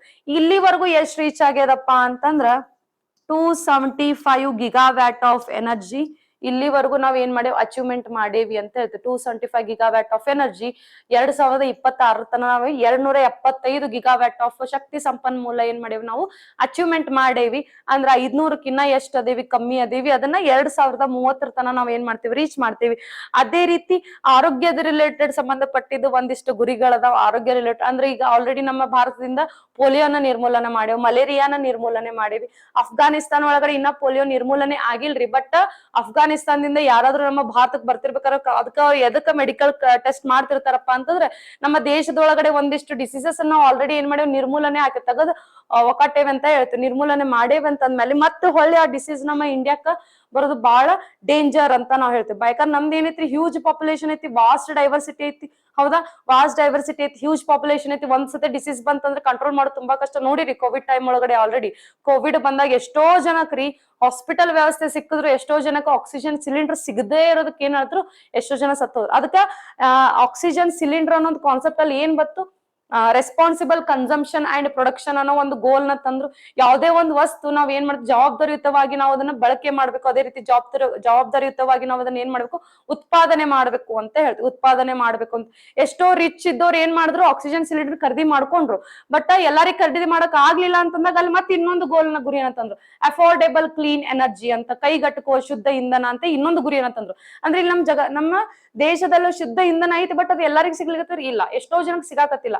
ಹೌದಾ, ಅದ ಕಾನ್ಸೆಪ್ಟ್ ಮೇಲೆ ನಾವು ಇನ್ನೊಂದು ಕಾನ್ಸೆಪ್ಟ್ ಅನ್ನ ನೋಡ್ತೇವೆ, ಮೆಡಿಸಿನ್ಸ್ ಅನ್ನ ನೋಡ್ತೇವೆ. ಔಷಧಿಗಳು ಜನರಿಕ್ ಮೆಡಿಸಿನ್ ಅನ್ನೋ ಒಂದು ಕಾನ್ಸೆಪ್ಟ್ ಬತ್ತು. ಇಲ್ಲಿ ಧಾರವಾಡದಾಗ ಎಷ್ಟೋ ಒಂದ್ ಕಡೆ ಏನ್ ಮಾಡ್ಲಿಕ್ಕೆ ಅಪೋಲೋ ಫಾರ್ಮಸಿನೂ ಅದಾವು. ಅದೇ ರೀತಿ ಬೇರೆ ಬೇರೆ ದೊಡ್ಡ ದೊಡ್ಡ ಫಾರ್ಮಸಿ ಜೊತೆನು ಯಾರದಾರಿ ಜನರಿಕ್ ಮೆಡಿಸಿನ್ಸ್ ಅಂತಂದ್ರೆ ಏನ್, ಎಲ್ಲಾ ತರ ಜನತೆಗೆ ಕೈಗಟಕುವ ಔಷಧಿ. ಅಂದ್ರೆ ಅವರ ಆರ್ಥಿಕ ವ್ಯವಸ್ಥೆಗೆ ತಕ್ಕಂತ ಅವ್ರಿಗೆ ಏನಾಗ್ಬೇಕು ಔಷಧಿಗಳ ಏನು ಔಷಧ ಟ್ಯಾಬ್ಲೆಟ್ಸ್ ಸಿಗ್ಬೇಕು ಅಂತ ಹೇಳ್ತೀವಿ.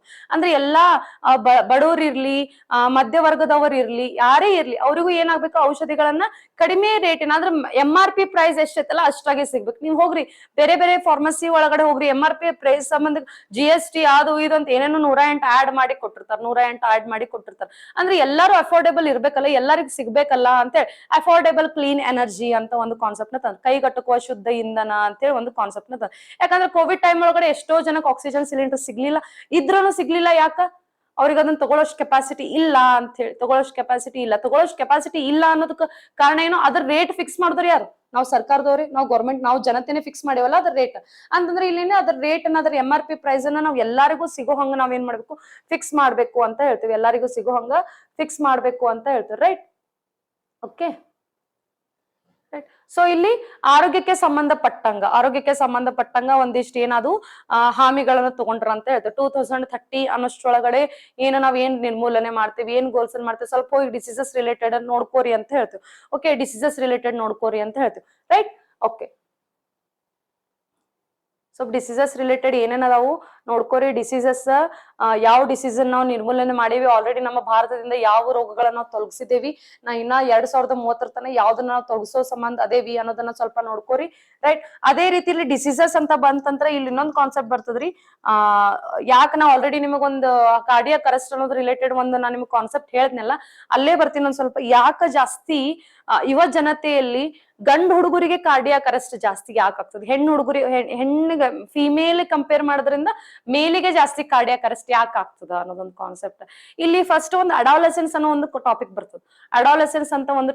ಅಡಾಲಸೆನ್ಸ್ ಅಂತಂದ್ರೆ ಏನು, ಪ್ಯೂಬರ್ಟಿ ಅಂತ ಹೇಳ್ತೇವೆ, ಮೆಚುರೇಷನ್ ಅಂತ ಹೇಳ್ತೇವೆ, ಋತುಚಕ್ರ ಅಂತ ನಾವು ಹೇಳ್ತೇವೆ. ಋತುಚಕ್ರ ಅಂದ್ರೆ ಮೆನ್ಸ್ಟ್ರಲ್ ಫೇಸ್ ಅಂತ ಹೇಳ್ತೇವೆ. ಇಲ್ಲಿ ಹೆಣ್ಮಕ್ಳಲ್ಲಿ ಮಂತ್ಲಿ ನಾವ್ ಏನ್ ನೋಡ್ತೀವಿ, ಋತುಚಕ್ರಗಳನ್ನ ಕಾಣ್ತೀವಿ, ಅಂದ್ರೆ ಮೆನ್ಸ್ಟ್ರಲ್ ಫೇಸ್ ಅನ್ನ ನಾವು ಕಾಡ್ತೀವಿ.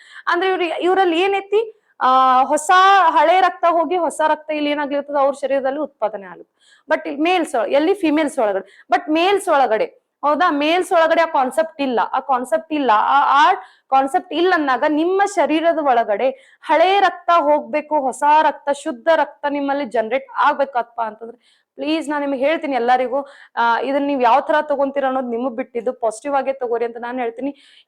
ಸಿಕ್ಸ್ ಮಂತ್ಸಿಗೊಮ್ಮೆ ಬ್ಲಡ್ ಅನ್ನ ಡೊನೇಟ್ ಮಾಡ್ರಿ, ಯಾಕಂದ್ರೆ ಬ್ಲಡ್ ಡೊನೇಟ್ ಮಾಡೋದ್ರಿಂದ ಮೇಲ್ಸ್ ಅಲ್ಲಿ ಏನಾಗ್ತದಪ್ಪ ಅಂತಂದ್ರ ಬ್ಲಾಕೇಜಸ್ ಏನಾಗ್ತದ ಕ್ಲಿಯರ್ ಆಗ್ತದ, ಮೈಕೈ ಬ್ಯಾನಿಕ್ ಕಡಿಮೆ ಆಗ್ತೈತಿ. ಅದೇ ರೀತಿ ಏನಾಗ್ತದಪ್ಪ ಅಂತಂದ್ರೆ ನಿಮ್ಮಲ್ಲಿ ಬ್ಲಡ್ ಸರ್ಕ್ಯುಲೇಷನ್, ರಕ್ತ ಹರಿಯುವಿಕೆ, ರಕ್ತ ಸಂಚಾರ ಏನಾಗ್ತದ ಕ್ಲಿಯರ್ ಆಗ್ತದ ಅಂತ ಹೇಳ್ತೇವೆ. ರಕ್ತ ಸಂಚಾರ ಕ್ಲಿಯರ್ ಆಗ್ತದ ಅಂತ ಹೇಳ್ತೇವೆ. 6 ತಿಂಗಳಿಗೊಮ್ಮೆ ಯಾಕಂದ್ರೆ ನಿಮ್ಮಲ್ಲಿ ಹೊಸ ರಕ್ತ ಉತ್ಪತ್ತಿ ಆಗೋದು ಬಹಳ ಇಂಪಾರ್ಟೆಂಟ್ ಇರ್ತದೆ. ಹೊಸ ರಕ್ತ ಉತ್ಪತ್ತಿ ಆಗೋದು, ಹಳೆ ರಕ್ತ ಇದ್ದಿದ್ದದ ಏನಾಗ್ತದ ಬ್ಲಾಕೇಜ್ ಆಗೋ ಚಾನ್ಸಸ್ ಇರ್ತದೆ. ನಿಮ್ಮ ಶರೀರದಲ್ಲಿ, ನಿಮ್ಮ ನರಗಳಲ್ಲಿ, ಬ್ಲಡ್ ವೆಸಲ್ಸ್ ಅಲ್ಲಿ ಅದೇನಾಗ್ತದೆ ಬ್ಲಾಕೇಜ್ ಆಗೋ ಚಾನ್ಸಸ್ ಇರ್ತದ ಅಂತ ನಾನು ಹೇಳ್ತೀನಿ. ಯಾಕಂದ್ರೆ ಕಾರ್ಡಿಯಾಕ್ ಅರೆಸ್ಟ್ ಆಗ್ಬೇಕಂತಂದ್ರೆ ಏನೋ ಒಂದೇ ರೀಸನ್ ಇರಲ್ರಿ, ಸಾವಿರಾರು ಅಲ್ಲಿ ರಹಸ್ಯಗಳು ಇರ್ತಾವ. ಬಟ್ ಎಲ್ಲಾನು ನಮಗ ಗೊತ್ತಾಗಂಗಿಲ್ಲ. ಬಟ್ ನಿಮ್ದು day to day life style ಹೆಂಗಿರ್ತದಲ್ಲ ಅದು ಬಹಳ ಇಂಪಾರ್ಟೆಂಟ್ ಆಗ್ತದೆ. ಹೌದಾ? ಹೆಂಗಿರ್ತದ ಬಹಳ ಇಂಪಾರ್ಟೆಂಟ್ ಆಗ್ತದೆ. 6 ತಿಂಗಳಿಗೊಮ್ಮೆ ರಕ್ತ ಕೊಡ್ರಿ. ಅದು ಕೊಡೋದ್ರಿಂದ ತಪ್ಪೇನಿಲ್ಲ, ಚಲೋ ಕೆಲ್ಸಾನೇ. ಚಲೋ ಕೆಲಸ ಜೊತೆಗೆ ಅದು ಯಾರ ಸಂಬಂಧ, ಇನ್ನೊಬ್ರ ಸಂಬಂಧ ಬ್ಯಾಡ್ರಿ, ನಿಮ್ ಸಂಬಂಧ ನೀವು ಮಾಡ್ರಿ. ಇನ್ನೊಬ್ರ ಸಂಬಂಧ ಬೇಡ, ನಿಮ್ ಸಂಬಂಧ ನೀವು ಮಾಡ್ರಿ. ಯಾಕಂದ್ರೆ ನಿಮ್ಮ ಬಾಡಿ ಒಳಗಡೆ ಹೊಸ ಬ್ಲಡ್ ಜನರೇಟ್ ಆಗ್ಬೇಕು. ಯಾಕಂದ್ರೆ ನಮ್ಮ ಗರ್ಲ್ಸ್ ಒಳಗಡೆ, ಫೀಮೇಲ್ಸ್ ಒಳಗಡೆ ಅವ್ರು ಎವ್ರಿ ಮಂತ್ ಋತುಚಕ್ರವನ್ನ ಅನುಭವಿಸಿರ್ತಾರೆ, ಮೆನ್ಸ್ಟ್ರಲ್ ಫೇಸ್ ನ ಅನುಭವಿಸ್ತಿರ್ತಾರೆ, ರೈಟ್? ಸೊ ಅವ್ರಲ್ಲಿ ಏನಾಗ್ತದ, ಓಲ್ಡ್ ಬ್ಲಡ್ ಪಾಸ್ ಆಗ್ತಿರ್ತದ, ಹೊಸ ಬ್ಲಡ್ ಅವರಲ್ಲಿ ಕಂಟಿನ್ಯೂಸ್ ಜನರೇಟ್ ಆಗ್ತಿರ್ತದೆ. ಸೊ ಹೆಣ್ಮಕ್ಳು ಕೊಡೋ ಅವಶ್ಯಕತೆ ಏನಿಲ್ಲ, ಬ್ಲಡ್ ಡೊನೇಟ್ ಕೊಡ್ರಿ, ತಪ್ಪೇನಿಲ್ಲ, ಅವಶ್ಯಕತೆ ಬಿದ್ದಾಗ ಕೊಡ್ರಿ. ಬಟ್ ನಾರ್ಮಲ್ ಆಗಿ ಅವರಿಗೆ ಮೆನ್ಸ್ಟ್ರಲ್ ಸೈಕಲ್ ಇರೋದ್ರಿಂದ ಅವರಲ್ಲಿ ಹೊಸ ರಕ್ತ ಜನರೇಟ್ ಆಗ್ತಿರ್ತದ, ಹಳೆ ರಕ್ತ ಹೋಗ್ತಿರ್ತದ, ಹೊಸ ರಕ್ತ ಏನಾಗ್ತದ ಅವರಲ್ಲಿ ಜನರೇಟ್ ಆಗ್ತಿರ್ತದ ಅಂತ ಹೇಳ್ತೀವಿ, ರೈಟ್? ಬಟ್ ಇಲ್ಲಿ ಹೆಣ್ಮಕ್ಳಲ್ಲಿ ಆ ರಕ್ತ ಹೋಗ್ತಿರ್ತದ, ಅದು ಒಂದು ಪ್ಯೂರ್ ಬ್ಲಡ್ ರೀ. That is a pure blood ಅಂತ ಹೇಳ್ತೀವಿ. That is a pure blood. ಅಲ್ಲಿ ಒಂದು ಝೈಗೋಟ್ ಅಥವಾ ಎಂಬ್ರಿಯೋ ಅದ್ ಏನಿರ್ತದಲ್ಲ ರಪ್ಚರ್ ಆಗಿ ಹೋಗ್ತಿರ್ತದ, ಮಾಂಸ ಮುದ್ದೆ ಏನಿರ್ತಲ್ಲ ಅದು ರಪ್ಚರ್ ಆಗಿ ಹೋಗ್ತಿರ್ತದ ಅಂತ ನಾವು ಹೇಳ್ತೀವಿ. ಅದಕ್ಕ ನಾವೇಂತೀವಿ ಋತುಚಕ್ರ ಅಂತ ಅಂತೀವಿ. ಹೌದಾ? ಬಟ್ ಗಂಡಸರಲ್ಲಿ ಅಂದ್ರೆ ಮೇಲ್ಸ್ ಒಳಗಡೆ ಆ ರೀತಿ ಆಪ್ಷನ್ ಇರೋದಿಲ್ಲ. ಅದಕ್ಕೆ ನೀವು 6 ಮಂತ್ಸಿಗೊಮ್ಮೆ ಏನ್ ಮಾಡ್ರಿ, ಬ್ಲಡ್ ಡೊನೇಟ್ ಅನ್ನ ಮಾಡ್ರಿ ಅಂತ ನಾನು ಹೇಳ್ತೀನಿ. ಯಾಕಂದ್ರೆ ನಿಮ್ಮ ಆರೋಗ್ಯ ನಿಮ್ಮ ಕೈಯಲ್ಲಿ ಐತಿ ಅಂತ ನಾನು ಹೇಳಿ. 6 ಮಂತ್ಸಿಗೊಮ್ಮೆ ಬ್ಲಡ್ ಡೊನೇಟ್ ಮಾಡೋದ್ರಿಂದ ಏನಾಗ್ತದ, ಮತ್ ತಿಂಗಳ ಮಾಡ್ಬೇಡ್ರಿ, ಮತ್ ಮಂಚಕ್ಕೆ ಬೀಳ್ತೀರಿ, ರೈಟ್? ತಿಂಗಳ ಮಾಡ್ಬೇಡ್ರಿ. 6 ಮಂತ್ಸಿಗೆ ಒಂದ್ಸತಿ ಬ್ಲಡ್ ಡೊನೇಟ್ ಮಾಡ್ರಿ. ಅದೇ ರೀತಿ ಅದ್ರ ತಕ್ಕಂಗ ನೀವೇನ್ ಮಾಡ್ರಿ, ಹಣ್ಣು ಹಂಪಲವನ್ನ ತಿನ್ಬೇಕು. ಸೊ ನೆಕ್ಸ್ಟ್ ಕಾನ್ಸೆಪ್ಟ್ ಯಾವ್ದ್ರಿ? ರಿವರ್ಸ್ ಅಂಡ್ ಡ್ಯಾಮ್ಸ್, ನದಿಗಳು ಮತ್ತು ಆಣೆಕಟ್ಟುಗಳು ಅಂತ ಹೇಳ್ತೀವಿ. ನದಿಗಳು ಮತ್ತು ಆಣೆಕಟ್ಟುಗಳು ಅಂತ ಹೇಳ್ತೇವೆ. PCPSI ಕ್ವಶನ್ ಪೇಪರ್ಸ್ ತೆಗೆದು ನೋಡ್ರಿ, ಅದ್ರೊಳಗಡೆ ಕ್ವಶನ್ಸ್ ಅನ್ನ ಕೇಳ. ಸ್ಟಾಟಿಕ್ ಪಾರ್ಟ್ ನ ಬಹಳ ಕೇಳ್ತಾನೆ ನಿಮ್ ಕ್ವಶನ್ಸ್. ಅದಕ್ಕೆ ನೀವು ಸ್ಟಾಟಿಕ್ ಕಾನ್ಸೆಪ್ಟ್ಸ್ ಜೊತೆಗೆ ಕಾನ್ಸೆಪ್ಚುವಲ್ ಟಾಪಿಕ್ಸ್ ಜೊತೆಗೆ ಸ್ಟಾಟಿಕಲ್ ಟಾಪಿಕ್ಸ್ ಅನ್ನ ನೀವು ಓದ್ಕೋಬೇಕಾಗ್ತದೆ. ಯಾಕಂದ್ರೆ ಸ್ಟಾಟಿಕ್ ಗೊತ್ತಿರ್ಬೇಕಂದ್ರೆ ಚೇಂಜ್ ಆಗಂಗಿಲ್ಲಲ್ಲ. ಅದಲ್ಲ ಅಕ್ಬರ್ 100 ವರ್ಷದಿಂದ ಅಕ್ಬರೇ ಇದ್ದ, ಇವಾಗ ಅಕ್ಬರೇ ಅದಾನೆ. ಇನ್ನ 20-30-100 ವರ್ಷ ಬಿಟ್ರು ಅಕ್ಬರೇ ಇರ್ತಾನೆ. ಹೌದಾ? ಅಕ್ಬರ್ ಇರ್ತಾರೆ. ಶಿವಾಜಿ ಮಹಾರಾಜ್ರ 100 ವರ್ಷದಿಂದ ಶಿವಾಜಿ ಮಹಾರಾಜ್ರೇ ಇದ್ರು, ಅವರೇ ಇದ್ರು. ಇವಾಗೂ ಅವ್ರ ಅದಾರ. ಮುಂದ್ 100 ವರ್ಷ ಹೋದ್ರೂ ಆ ಜಾಗಕ್ಕೆ ಅವರೇ ಇರ್ತಾರ. ಆ ಜಾಗ ಅವ್ರದ್ದು ಯಾರು ಚೇಂಜ್ ಮಾಡಕ್ ಸಾಧ್ಯ ಇಲ್ಲ. ಅದೇ ರೀತಿ ಪೃಥ್ವಿರಾಜ್ ಚೌಹಾಣ್ ಆಗಿರ್ಬೋದು. ಸೊ ಏನೇನ್ ಲೈಕ್ ಹಿಸ್ಟಾರಿಕಲ್ ಸ್ಟಾಟಿಕ್ ಪಾರ್ಟ್ ಐತಿ, ಪೊಲಿಟಿಕಲ್ ಸ್ಟಾಟಿಕ್ ಪಾರ್ಟ್ ಐತಲ್ಲ, ಸೈನ್ಸ್ ಒಳಗಡೆ ಏನ್ ಸ್ಟಾಟಿಕ್ ಪಾರ್ಟ್ ಐತಲ್ಲ ಅದು ಚೇಂಜ್ ಆಗದೆ ಇರೋದಿಲ್ಲ. ಸೊ ಅದನ್ನ ಅಪ್ಡೇಟ್ ಆಗಂಗಿಲ್ಲ. ಬಟ್ ಅದೇನೈತಿ ಅದು ನಿಮ್ಗೆ ಎಕ್ಸಾಮಿಗೆ ಇಂಪಾರ್ಟೆಂಟ್ ಐತಿ ಅಂತ ನಾನು ಹೇಳ್ತೀನಿ. ಸೊ ಅದೇ ರೀತಿ ನದಿಗಳು ಮತ್ತು ಆಣೆಕಟ್ಟುಗಳು ನಿಮ್ಗೆ ಎಕ್ಸಾಮ್ಸಿಗೆ ಏನದ ಇಂಪಾರ್ಟೆಂಟ್, ಸ್ಟಾಟಿಕ್ ಪಾರ್ಟ್ ಐತಿ ಬಟ್ ನಿಮ್ಗೆ ಎಕ್ಸಾಮ್ಸಿಗೆ ಇಂಪಾರ್ಟೆಂಟ್ ಐತಿ ಅಂತ ನಾನು ಹೇಳ್ತೀನಿ. ಸೊ ನೋಡ್ರಿ, Krishnaraja Sagar dam is built across which river? Krishnaraja Sagar ಅಣೆಕಟ್ಟು ಯಾವ ನದಿ ದಂಡೆಯ ಮೇಲೆ ನಿರ್ಮಿಸಲಾಗಿದೆ ಅಂತ ಹೇಳ್ತೀವಿ. ಯಾವ ನದಿ ದಂಡೆ ಮೇಲೆ ನಿರ್ಮಿಸಲಾಗಿದೆ? ಯಾವ ನದಿ ದಂಡೆ ಮೇಲ್ರಿ? ಕಾವೇರಿ ನದಿ ದಂಡೆಯ ಮೇಲೆ ನಿರ್ಮಿಸಲಾಗಿದೆ ಅಂತ ಹೇಳ್ತೀವಿ. ಕಾವೇರಿ ನದಿ ದಂಡೆಯ ಮೇಲೆ ನಿರ್ಮಿಸಲಾಗಿದೆ ಅಂತ ಹೇಳ್ತೀವಿ. Krishnaraja Sagar dam is built across which river ಅಂತ ಹೇಳ್ತೀವಿ. ಓಕೆ, ಯಾವುದು? Kaveri river is built across Kaveri river ಅಂತ ಹೇಳ್ತೀವಿ, ರೈಟ್? ಸೊ ಇದೆಲ್ಲ ಸ್ಟಾಟಿಕ್ ಪಾಯಿಂಟ್ ಇದ್ದಾಗ ಏನ್ ಎಕ್ಸ್ಪ್ಲೇನ್ ಮಾಡೋ ಅವಶ್ಯಕತೆ ಇಲ್ಲ. ಮ್ಯಾಪಿಂಗ್ ಸ್ವಲ್ಪ ನೋಡ್ಕೊರಿ ಇದ್ರ ಬಗ್ಗೆ. ಕಾನ್ಸೆಪ್ಟ್ ಅಂತ ಏನಿಲ್ಲ, ಸ್ಟಾಟಿಕ್ ಐತಿ, ಮ್ಯಾಪಿಂಗ್ ನೋಡ್ಕೊರಿ ಅಷ್ಟೇ ಇರೋದು. Next, Almatti dam is located on which river ಅಂತ ಹೇಳ್ತೀವಿ. ಆಲ್ಮಟ್ಟಿ ಡ್ಯಾಮ್ ಆಲ್ಮಟ್ಟಿ ಆಣೆಕಟ್ಟು ಯಾವ ನದಿಯ ಮೇಲಿದೆ ರೀ? ಯಾವ ನದಿ ರೀ? ಕೃಷ್ಣಾ ನದಿ ದಂಡೆ ಮೇಲಿದೆ. ಯಾವ ನದಿ ರೀ? ಕೃಷ್ಣಾ ನದಿ ದಂಡೆ ಮೇಲೆ ಇದೆ ಅಂತ ಹೇಳ್ತೀವಿ. ಕೃಷ್ಣಾ ರಿವರ್ ಮೇಲೆ ಐತಿ. Almatti dam is located on Krishna river ಅಂತ ಹೇಳ್ತೀವಿ. ಆನ್ ಕೃಷ್ಣಾ ರಿವರ್ ಅಂತ ಅಂತೀವಿ, ರೈಟ್? ಹೋಗಿಲ್ಲ, ಯಾರು ಹೋಗಿಲ್ಲ ಹೋಗಿ ಬರ್ರಿ. Almatti dam, Hosapete dam, Krishnaraja Sagar dam ಹೋಗ್ರಿ. ಟೂರಿಸ್ಟ್ ಈ ತರ ದೇಶ ಸುತ್ತಿ ನೋಡು, ಕೋಶ ಓದಿ ನೋಡು ಅಂತ ಹೇಳ್ತೀವಿ, ರೈಟ್? ಸೊ ಯಾವ ಟಾಪಿಕ್ ಐತ್ರಿ ಇದು? ರಿವರ್ಸ್ ಅಂಡ್ ಡ್ಯಾಮ್ಸ್, ನದಿಗಳು ಮತ್ತು ಆಣೆಕಟ್ಟುಗಳು ಅಂತ ಹೇಳ್ತಾರೆ. ನದಿಗಳ ಮೇಲೆ ನೋಡ್ಕೋರಿ, ಯಾಕಂತಂದ್ರ ರಿವರ್ಸ್ ಮತ್ತೆ ಅದ್ರದ್ದು ಟ್ರಿಬ್ಯೂಟರೀಸ್ ನಿಮ್ಗೆ ಎಕ್ಸಾಮಿಗ ಕೇಳ್ತಾನೆ. ಟ್ರಿಬ್ಯೂಟರೀಸ್ ಅಂದ್ರೆ ಉಪನದಿಗಳ ಮೇಲೆ ಕ್ವಶನ್ಸ್ ಅನ್ನ ಕೇಳಿದಾನ. ಉಪನದಿಗಳ ಮೇಲೆ ಕ್ವಶನ್ಸ್ ಅನ್ನ ಬಹಳ ಕೇಳಿದಾನ. PSI ಒಳಗಡೆ ಸ್ಟೇಟ್ಮೆಂಟ್ ವೈಸ್ ಬೇಕಾದ್ರೆ PSI 545 402 ಏನ್ ಎಕ್ಸಾಮ್ಸ್ ಆಗೈತಲ್ಲ, ಸ್ವಲ್ಪ ಹೋಗೋದ್ರ ಕ್ವಶನ್ ಪೇಪರ್ಸ್ ಅನ್ನ ಚೆಕ್ ಮಾಡ್ರಿ. ಉಪನದಿಗಳ ಮೇಲೆ ಕ್ವಶನ್ಸ್ ಅನ್ನ ಬಹಳ ಕೇಳಾನ. ಎಸ್ಪೆಷಲಿ ಗಂಗಾ, ಯಮುನಾ, ಉಪನದಿಗಳ ಮೇಲೆ ಕ್ವಶನ್ಸ್ ಅನ್ನ ಬಹಳ ಕೇಳ್ತಾನ. ಆಮೇಲೆ ಉತ್ತರಾಖಂಡ್ ಕಡೆ ಹರಿಯುವಂತಹ ನದಿಗಳು ಯಾವ್ಯಾವದಲ್ಲ ಅದ್ರದ್ದು ಉಪನದಿಗಳು ಒಂದ್ ಸ್ವಲ್ಪ ನೋಡ್ಕೋರಿ. ಬ್ರಹ್ಮಪುತ್ರ ರಿವರ್, ಬ್ರಹ್ಮಪುತ್ರ ನದಿ ಅದ್ರದ್ದು ಉಪನದಿಗಳು ಯಾವ್ಯಾವ ಒಂದ್ ಸ್ವಲ್ಪ ಹೋಗಿ ನೋಡ್ಕೋರಿ, ಮ್ಯಾಪಿಂಗ್ ನೋಡ್ಕೋರಿ. ಎಲ್ಲೆಲ್ಲಿ ಯಾವ್ಯಾವ ನದಿ ಬಂದ್ ಎಲ್ಲಿ ಜಾಯಿಂಟ್ ಆಗ್ತದೆ, ಎಲ್ಲಿ ಸಂಗಮ ಆಗ್ತೈತಿ, ಮಹಾಸಂಗಮ ಎಲ್ಲ ಆಗ್ತೈತಿ ಸ್ವಲ್ಪ ನೋಡ್ಕೋರಿ. ಸಂಗಮ ಮಹಾಸಂಗಮ ಎರಡು ಇಂಪಾರ್ಟೆಂಟ್ ಆಗ್ತೈತಿ, right? Okay. So next concept ಯಾವ್ದೈತಿ? ಪ್ಲಾನೆಟ್ಸ್ ಅಂಡ್ ಸೋಲಾರ್ ಸಿಸ್ಟಮ್, ಗ್ರಹಗಳು ಮತ್ತು ಸೌರ ಮಂಡಲ ಅಂತ ಹೇಳ್ತೀವಿ. ಗ್ರಹಗಳು ಮತ್ತು ಸೌರ ಮಂಡಲ ಅಂತ ಹೇಳ್ತೀವಿ. ಪ್ಲಾನೆಟ್ಸ್ ಮತ್ತೆ ಸೋಲಾರ್ ಸಿಸ್ಟಮ್. ಸೋಲಾರ್ ಸಿಸ್ಟಮ್, ಸೌರ ಮಂಡಲ ಬಹಳ ಇಂಪಾರ್ಟೆಂಟ್ ಟಾಪಿಕ್ ಇದು. ಸೌರ ಮಂಡಲ ಬಹಳ ಇಂಪಾರ್ಟೆಂಟ್ ಟಾಪಿಕ್. ಸೌರ ಮಂಡಲದಲ್ಲಿ ಇವಾಗ ಸದ್ಯಕ್ಕೆ ಎಷ್ಟು ಗ್ರಹಗಳದಾವ್ರಿ? ಸದ್ಯಕ್ಕೆ ಎಷ್ಟು ಗ್ರಹಗಳದಾವಲ್ಲಿ? ಇವೆರಡರ ಒಳಗಡೆ 8 ಗ್ರಹಗಳದಾವೇನು? 9 ಗ್ರಹಗಳದ. ಮೊದಲು 9 ಇದ್ದು, ಬಟ್ ಇವಾಗ ಎಷ್ಟದಾವ್? 8 ಗ್ರಹಗಳ. 9ನೇದು ಪ್ಲೂಟೋ. ಪ್ಲೂಟೋ ಅನ್ನು ನಾವು ಏನ್ ಮಾಡಿದ್ವಿ? ಹೊರಗೆ ಹಾಕಿದ್ವಿ. ಯಾಕೆ ಹೊರಗೆ ಹಾಕಿದ್ವಿ? ಪ್ಲೂಟೋ ಅನ್ನು ಯಾವಾಗ ಹೊರಗೆ ಹಾಕಿದ್ವಿ? ಯಾಕಂತಂದ್ರ ಇದ್ರ ಕ್ಯಾರೆಕ್ಟರಿಸ್ಟಿಕ್, ಇವೆಲ್ಲ ಒಂದು ಆಡ್ ಒನ್ ಔಟ್ ಅಂತ ಅಂತೀವಿ, ಗುಂಪಿಗೆ ಸೇರದ ಅಂತ ಅಂತೀವಿ. ಇವೆಲ್ಲ ಒಂದು ಗುಂಪಿಗೆ ಸೇರಿದಾಗಿದ್ರೆ ಇದು ತಾನು ಸಪ್ರೇಟೇ ಇತ್ತು. ಇದು ತಾನು ಸಪ್ರೇಟೇ ಇತ್ತು. ಎಲ್ಲಿ ಹೆಂಗ್ ಬೇಕಾದಂಗ್ ರೊಟೇಟ್ ಆಗ್ತಿತ್ತು. ಎಷ್ಟ್ ಒಂದೊಂದ್ಸತಿ ಫಾಸ್ಟ್ ಆಗಿ ರೊಟೇಟ್ ಆಗ್ತದೆ, ಒಂದ್ಸತಿ ಸ್ಲೋ ಆಗಿ ರೊಟೇಟ್ ಆಗ್ತದೆ. ಇದಕ್ಕೆ ತನ್ನದೇ ಆದಂತ ಪರ್ಟಿಕ್ಯುಲರ್ ಪಾತ್ ಇಲ್ಲ, ಕಕ್ಷೆ ಇಲ್ಲ, ತನ್ನದೇ ಆದಂತ ಒಂದು ಪರ್ಟಿಕ್ಯುಲರ್ ಕಕ್ಷೆ ಇಲ್ಲ. ಇವೆಲ್ಲಾನು ಉಳ್ಕಿದ್ದ ಗ್ರಹಗಳು ತನ್ನದೇ ಆದಂತ ಕಕ್ಷೆಯಲ್ಲಿ ಅವು ತಿರುಗುವಿಕೆ ಇದ್ರು ಸತ್ಯಕ್ಕೂ ಅವು ಅದ್ರೊಳಗನೆ ತಿರುಗ್ಲಿಕ್ಕತ್ತಾವ. ಬಟ್ ನಮ್ ಪ್ಲೂಟೋ ಅನ್ನೋದು ಏನೈತಿ, ಇದು ಎಕ್ಸ್ಟ್ರಾರ್ಡಿನರಿ ಐತಿ. ಇದೊಂದು ಡಿಫ್ರೆಂಟ್ ಐತಿ, ಒಂದು ಸ್ಪೆಸಿಫಿಕ್ ಕ್ಯಾರೆಕ್ಟರ್ ಐತಿ. ಇದು ತನ್ನ ಕಕ್ಷೆ ಬಿಟ್ಟು ತನಗಾದಂತ ಒಂದು ಕಕ್ಷೆ ಇಲ್ಲ. ಅದು ಒಂದು ಕಂಫರ್ಟ್ ಝೋನ್ ಬಿಟ್ಟು ಹೊರಗೈತಿ. ಇವೆಲ್ಲಾನು ಉಳ್ಕಿದ್ವೆಲ್ಲ ಏನದ ಕಂಫರ್ಟ್ ಝೋನ್ ಒಳಗಡೆ ಅದಾವ. ನಿಮ್ಮಂಗಿ ಉಳ್ಕಿದೆಲ್ಲ ಪ್ಲಾನೆಟ್ ಏನದ comfort zone. But comfort zone ಒಳಗಡೆ ಇದ್ದ ಅಚೀವ್ಮೆಂಟ್ ಮಾಡೋದಕ್ಕಿಂತಲೂ ಕಂಫರ್ಟ್ ಝೋನ್ ಅನ್ನ ಬಿಟ್ಟು ಬಂದು ಅಚೀವ್ಮೆಂಟ್ ಮಾಡೋದು ಬಹಳ ಡಿಫ್ರೆನ್ಸ್ ಐತ್ರಿ. ಅದಕ್ಕೆ ಎಲ್ಲರೂ ಕಂಫರ್ಟ್ ಝೋನ್ ಬಿಡ್ರಿ. ಸ್ವಲ್ಪ ಕಂಫರ್ಟ್ ಝೋನ್ ಬಿಟ್ಟು ಹೊರಗೆ ಬಂದ್ರೆ ಏನ್ ಮಾಡ್ತೀರಿ ನೀವು? ಅಚೀವ್ಮೆಂಟ್ ಆಗ್ತದ ಅಂತ ನಾನು ಹೇಳ್ತೀನಿ, right? Planets and solar system, right? ಗ್ರಹಗಳು ಮತ್ತು ಸೌರ ಮಂಡಲ. ಈಗ ಎಷ್ಟದಾವ್? 8 ಗ್ರಹಗಳದಾವ್. ಆ 8 ಗ್ರಹಗಳು ಯಾವ್ಯಾವ, ಅದ್ರದ್ದು ಏನ್ ಸ್ಪೆಷಾಲಿಟಿ ಐತಿ ನೋಡ್ಕೋರಿ, ರೈಟ್? ಸೊ ಫಸ್ಟ್ ಏನ್ ಕೇಳೋಣ question, which planet is known as the red planet? ಯಾವ ಗ್ರಹವನ್ನು ಕೆಂಪು ಗ್ರಹ ಎಂದು ಕರೆಯುತ್ತಾರೆ? ಯಾವ ಗ್ರಹವನ್ನು ಕೆಂಪು ಗ್ರಹ? ಯಾವ್ದನ್ನ ಕರೀತಾರೆ? Venus, Mars, Jupiter, Saturn.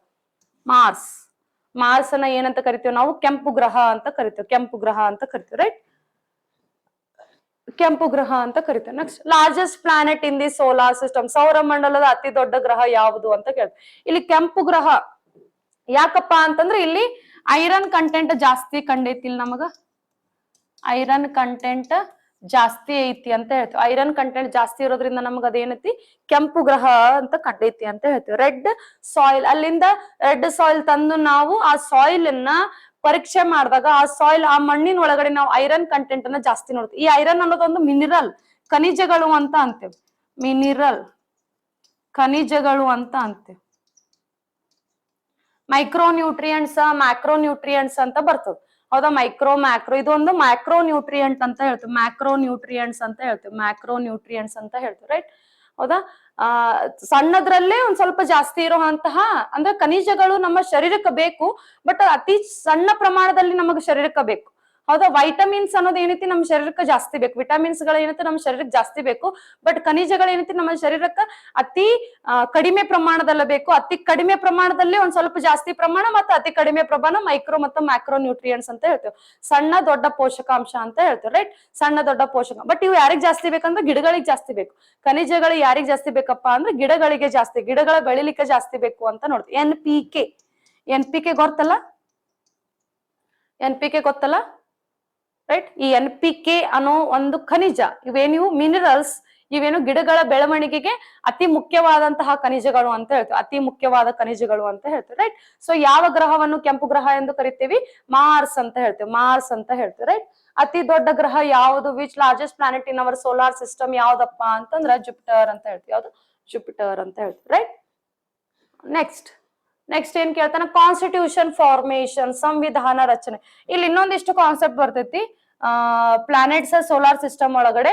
Okay, ಇಲ್ಲಿ ಯಾವ ತರ ನಿಮ್ಮ ಲಿಂಕ್ ಮಾಡ್ಕೋಬೇಕು ಪ್ಲಾನೆಟ್ಸ್ ಸೋಲಾರ್ ಸಿಸ್ಟಮ್ ಒಳಗಡೆ ಅಂತಂದ್ರೆ ಸ್ಪೇಸ್ ಮಿಷನ್ಸ್ ಆಗ್ಲಿಕ್ಕತ್ತವಲ್ಲ, ಸ್ಪೇಸ್ ಮಿಷನ್ಸ್ ಜೊತೆ ಪ್ಲಾನೆಟರಿ ಮಿಷನ್ಸ್ ಅಂತ ಒಂದು ಕಾನ್ಸೆಪ್ಟ್ ಬರ್ತದೆ.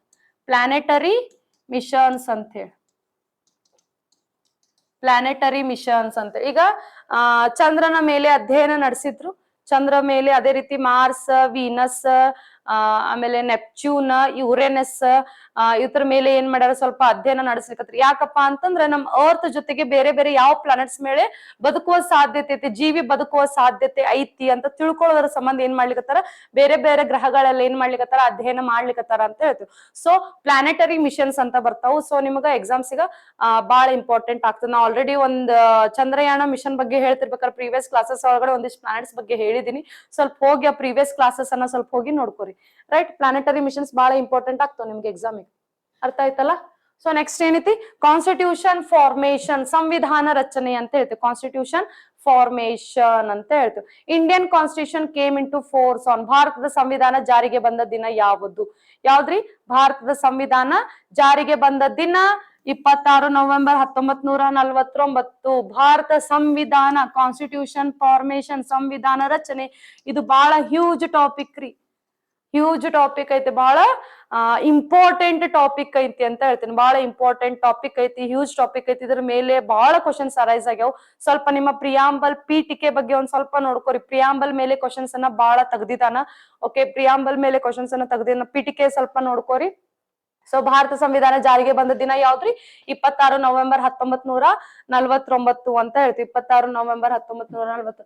Chairman of drafting committee was, ಕರಡು ಸಮಿತಿಯ ಅಧ್ಯಕ್ಷರು ಯಾರು? ಡಾಕ್ಟರ್ BR ಅಂಬೇಡ್ಕರ್ ಅವರು. ಕರಡು ಸಮಿತಿಯ ಅಧ್ಯಕ್ಷರು ಯಾರು? ಡಾಕ್ಟರ್ BR ಅಂಬೇಡ್ಕರ್ ಅವರು. ಡ್ರಾಫ್ಟಿಂಗ್ ಕಮಿಟಿ ಚೇರ್ಮನ್ ಯಾರಿದ್ರಪ್ಪ ಅಂದ್ರ ಡಾಕ್ಟರ್ BR ಅಂಬೇಡ್ಕರ್. ಅದಕ್ಕ ಕಾನ್ಸ್ಟಿಟ್ಯೂಷನ್ ಫಾರ್ಮೇಶನ್, ಸಂವಿಧಾನ ರಚನೆ ಐತಲ್ಲ, ಇದು ತುಂಬಾ ಇಂಪಾರ್ಟೆಂಟ್ ಟಾಪಿಕ್ ಐತಿ. ಈಸಿ ಐತ್ರಿ, ಕ್ಲಿಷ್ಟ ಏನಿಲ್ಲ, ಬಹಳ ಡಿಫಿಕಲ್ಟ್ ಏನಿಲ್ಲ, ಈಸಿ ಟಾಪಿಕ್ ಐತಿ. ಇದ್ರ ಟಾಪಿಕ್ ಬಂದಾಗ ನಾನು ನಿಮ್ಗ ನೀಟಾಗಿ ಡೀಟೇಲ್ ಆಗಿ ಇದ್ರ ಮೇಲೆ ನಾನು ನಿಮ್ಗ ನೀಟಾಗಿ ಹೇಳ್ಕೊಂತ ಹೋಗ್ತೀನಿ, ಬೇಸಿಕ್ ಹಿಡ್ಕೊಂಡು ಕಾನ್ಸೆಪ್ಟ್ ವರ್ಗು. ಇದು ಏನಿಲ್ಲ, ಬಹಳ ಸ್ಟಾಟಿಕ್ ಪಾರ್ಟ್ ಐತ್ರಿ, ಸ್ಟಾಟಿಕ್ ಪಾರ್ಟ್ ಐತಿ. ಸೊ ಇದ್ರ ಮೇಲೆ ಕಂಪಲ್ಸರಿ ಒಂದು ಕಾನ್ಸ್ಟಿಟ್ಯೂಷನ್ ಫಾರ್ಮೇಶನ್ ಆಗಿರ್ಬೋದು, ಅದೇ ರೀತಿ ಕರ್ನಾಟಕ ಫಾರ್ಮೇಶನ್ ಮೇಲೂ ಕ್ವಶನ್ಸ್ ಅನ್ನ ಬಹಳ ಕೇಳ. ಕರ್ನಾಟಕ ಫಾರ್ಮೇಶನ್ ಬಹಳ ಇಂಪಾರ್ಟೆಂಟ್ ಆಗ್ತದೆ, ಕರ್ನಾಟಕ ರಚನೆನು ಬಹಳ ಇಂಪಾರ್ಟೆಂಟ್ ಆಗ್ತದೆ. ರೈಟ್, ಸೊ ಇದ್ರ ಮೇಲೆ ನಿಮ್ಗೆ ಕ್ವಶನ್ಸ್ ಅನ್ನ ಜಾಸ್ತಿ ಕೇಳ್ತಾನೆ. ಸೊ ಇವತ್ತು ಏನೇನ್ ಟಾಪಿಕ್ಸ್ ಹೇಳಿನಲ್ಲ, ಸೊ ಹೋಗಿ ಅದನ್ನ ಹಿಂದಿನ ಟಾಪಿಕ್ಸ್ ಜೊತೆಗೆ ಇವತ್ತಿನವರೆಗೂ ಏನೇನ್ ಟಾಪಿಕ್ಸ್ ಹೇಳಿನ ಸ್ವಲ್ಪ ಹೋಗಿ ಹಿಂದಿಂದೆಲ್ಲ ರಿವಿಷನ್ ಮಾಡ್ರಿ, ರಿವೈಸ್ ಮಾಡ್ರಿ. ನಾನು ಆಲ್ರೆಡಿ ಹೇಳಿದೆ, revision revision revision revise revision.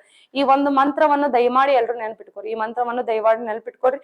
ಅದರ ಜೊತೆ ಏನೈತಿ, ಚಂದಾಗಿ ಊಟ ಮಾಡ್ರಿ, ಚಂದಾಗಿ ನಿದ್ದೆ ಮಾಡ್ರಿ, ನಿಮ್ಮ ಆರೋಗ್ಯವನ್ನು ಚೆನ್ನಾಗಿ ಕಾಪಾಡ್ಕೊರಿ. ಆರೋಗ್ಯವನ್ನು ಚೆನ್ನಾಗಿ ಕಾಪಾಡು. ಅದೇ ಆಗ ಹೇಳ್ದಂಗ ಆರೋಗ್ಯವೇ ಭಾಗ್ಯ, ಹೆಲ್ತ್ ಈಸ್ ವೆಲ್ತ್ ಅಂತ ನಾನು ಹೇಳ್ತೀನಿ. ಹೆಲ್ತ್ ಈಸ್ ವೆಲ್ತ್ ಅಂತ ಹೇಳ್ತೀನಿ. ರೈಟ್, ಸೊ ಮುಂದಿನ ಕ್ಲಾಸ್ ಅಲ್ಲಿ ಏನ್ ಮಾಡೋದು, ಮುಂದಿನ ಟಾಪಿಕ್ಸ್ ಒಂದಿಷ್ಟು ಟಾಪಿಕ್ಸ್ ಅದಾವ, ಇಂಪಾರ್ಟೆಂಟ್ ಟಾಪಿಕ್ಸ್. ಆ ಟಾಪಿಕ್ಸ್ ಡಿಸ್ಕಸ್ ಮಾಡಿ ಒಂದೊಂದೊಂದೊಂದು ಟಾಪಿಕ್ಸ್ ನಾವು ನೀಟಾಗಿ ಎಲಾಬ್ರೇಟ್ ಮಾಡ್ಕೊಂತ ಬರೋಣ. ಯಾರ್ಯಾರು ಅಪ್ಲಿಕೇಶನ್ಸ್ ಹಾಕಿಲ್ಲ, ಹೋಗಿ ಅಪ್ಲಿಕೇಶನ್ಸ್ ಅನ್ನ ಹಾಕ್ರಿ. SSC GD CGL CHSL applications ಯಾರು ಹಾಕಿಲ್ಲ, ಮತ್ತೆ ಸೆಂಟ್ರಲ್ TET ಅಪ್ಲಿಕೇಶನ್ ಯಾರು ಹಾಕಿಲ್ಲ, 10ನೇ ತಾರೀಕು ಲಾಸ್ಟ್ ಡೇಟ್ ಐತಿ, ಹೋಗಿ ಅಪ್ಲೈ ಮಾಡ್ರಿ. ಎಕ್ಸಾಮ್ಸ್ ನ ಬರೀರಿ. ನೀವು ಓದ್ಲಿಲ್ಲ ಪರವಾಗಿಲ್ಲ, ಇನ್ನ ಇವಾಗ ಸ್ಟಾರ್ಟ್ ಪ್ರಿಪರೇಷನ್ ಮಾಡಿದ್ರು ಚಿಂತಿಲ್ಲ, ಬರೀರಿ. ಯಾಕಂದ್ರೆ ಯಾವ ಟೈಪ್ಸ್ ಕ್ವಶನ್ ಫ್ರೇಮ್ ಆಗ್ತದೆ, ಎಕ್ಸಾಮ್ ಪ್ಯಾಟರ್ನ್ ಯಾವ ತರ ಇರ್ತದೆ ಅನ್ನೋದು ನಿಮಗೆ ಗೊತ್ತಾಗ್ತದೆ. ಒಮ್ಮೆ ಪ್ರಿಪರೇಷನ್ ಮಾಡಿ ನೀವು ಎಕ್ಸಾಮ್ ಬರೀಕ್ ಹೋದ್ರೆ ಮಿಸ್ಟೇಕ್ಸೇ ಮಾಡ್ಬರ್ತೀರಿ. ನಿಮ್ಗೆ ಆನ್ಸರ್ ಗೊತ್ತಿದ್ರು OMR ಶೀಟ್ ಒಳಗಡೆ ಅಥವಾ ಕಂಪ್ಯೂಟರ್ ಬೇಸ್ಡ್ ಟೆಸ್ಟ್ ಒಳಗಡೆ ಏನ್ ಮಾಡ್ತೀರಿ, ನೀವು ಮಿಸ್ಟೇಕ್ಸ್ ಮಾಡಿ ಬರ್ತೀರಿ ಅಂತ ಹೇಳ್ತೇನೆ. So practice makes man's perfect ಅಂತ ಹೇಳ್ತೀವಿ. ಪ್ರಾಕ್ಟೀಸ್ ಮೇಕ್ಸ್ ಮ್ಯಾನ್ ಪರ್ಫೆಕ್ಟ್ ಅಂತ ಹೇಳ್ತೀವಿ. ಟೆಸ್ಟ್ ಸೀರೀಸ್ ತಗೋರಿ, ಸಾಲ್ವ್ ಮಾಡ್ರಿ, ಕ್ವಶನ್ ಪೇಪರ್ಸ್ ನ ಸಾಲ್ವ್ ಮಾಡ್ರಿ ಆದಷ್ಟು ಅಂತ ಹೇಳ್ತೀನಿ. ಓಕೆ, ಮುಂದಿನ ಕ್ಲಾಸ್ ಅಲ್ಲಿ ಮತ್ತೆ ಸಿಗೋಣ. ಸೊ ಇಲ್ಲಿವರೆಗೂ ಏನೇನ್ ಹೇಳ್ತಲ್ಲ, ಸೊ ನೀಟ್ ಆಗಿ ರಿವಿಷನ್ ಮಾಡ್ಕೋರಿ. ಆದಷ್ಟು ನೀವು ಇದ್ರ ಮೇಲೆ ವರ್ಕ್ ಮಾಡ್ಲಿಕ್ಕೆ ಸ್ಟಾರ್ಟ್ ಮಾಡ್ರಿ. ಇಂಪಾರ್ಟೆಂಟ್ ಟಾಪಿಕ್ಸ್ ನ ಹೇಳ್ಕೋತ ಹೊಂಟಿನಲ್ಲ, ಇದ್ರ ಮೇಲೆ ವರ್ಕ್ ಮಾಡ್ಲಿಕ್ಕೆ ಸ್ಟಾರ್ಟ್ ಮಾಡಿ. Okay, take care, bye bye. Health ನ ಚೆನ್ನಾಗಿ ನೋಡ್ಕೋರಿ. Take care, bye bye, see you. Stay tuned with our classic educational YouTube channel. Thank you.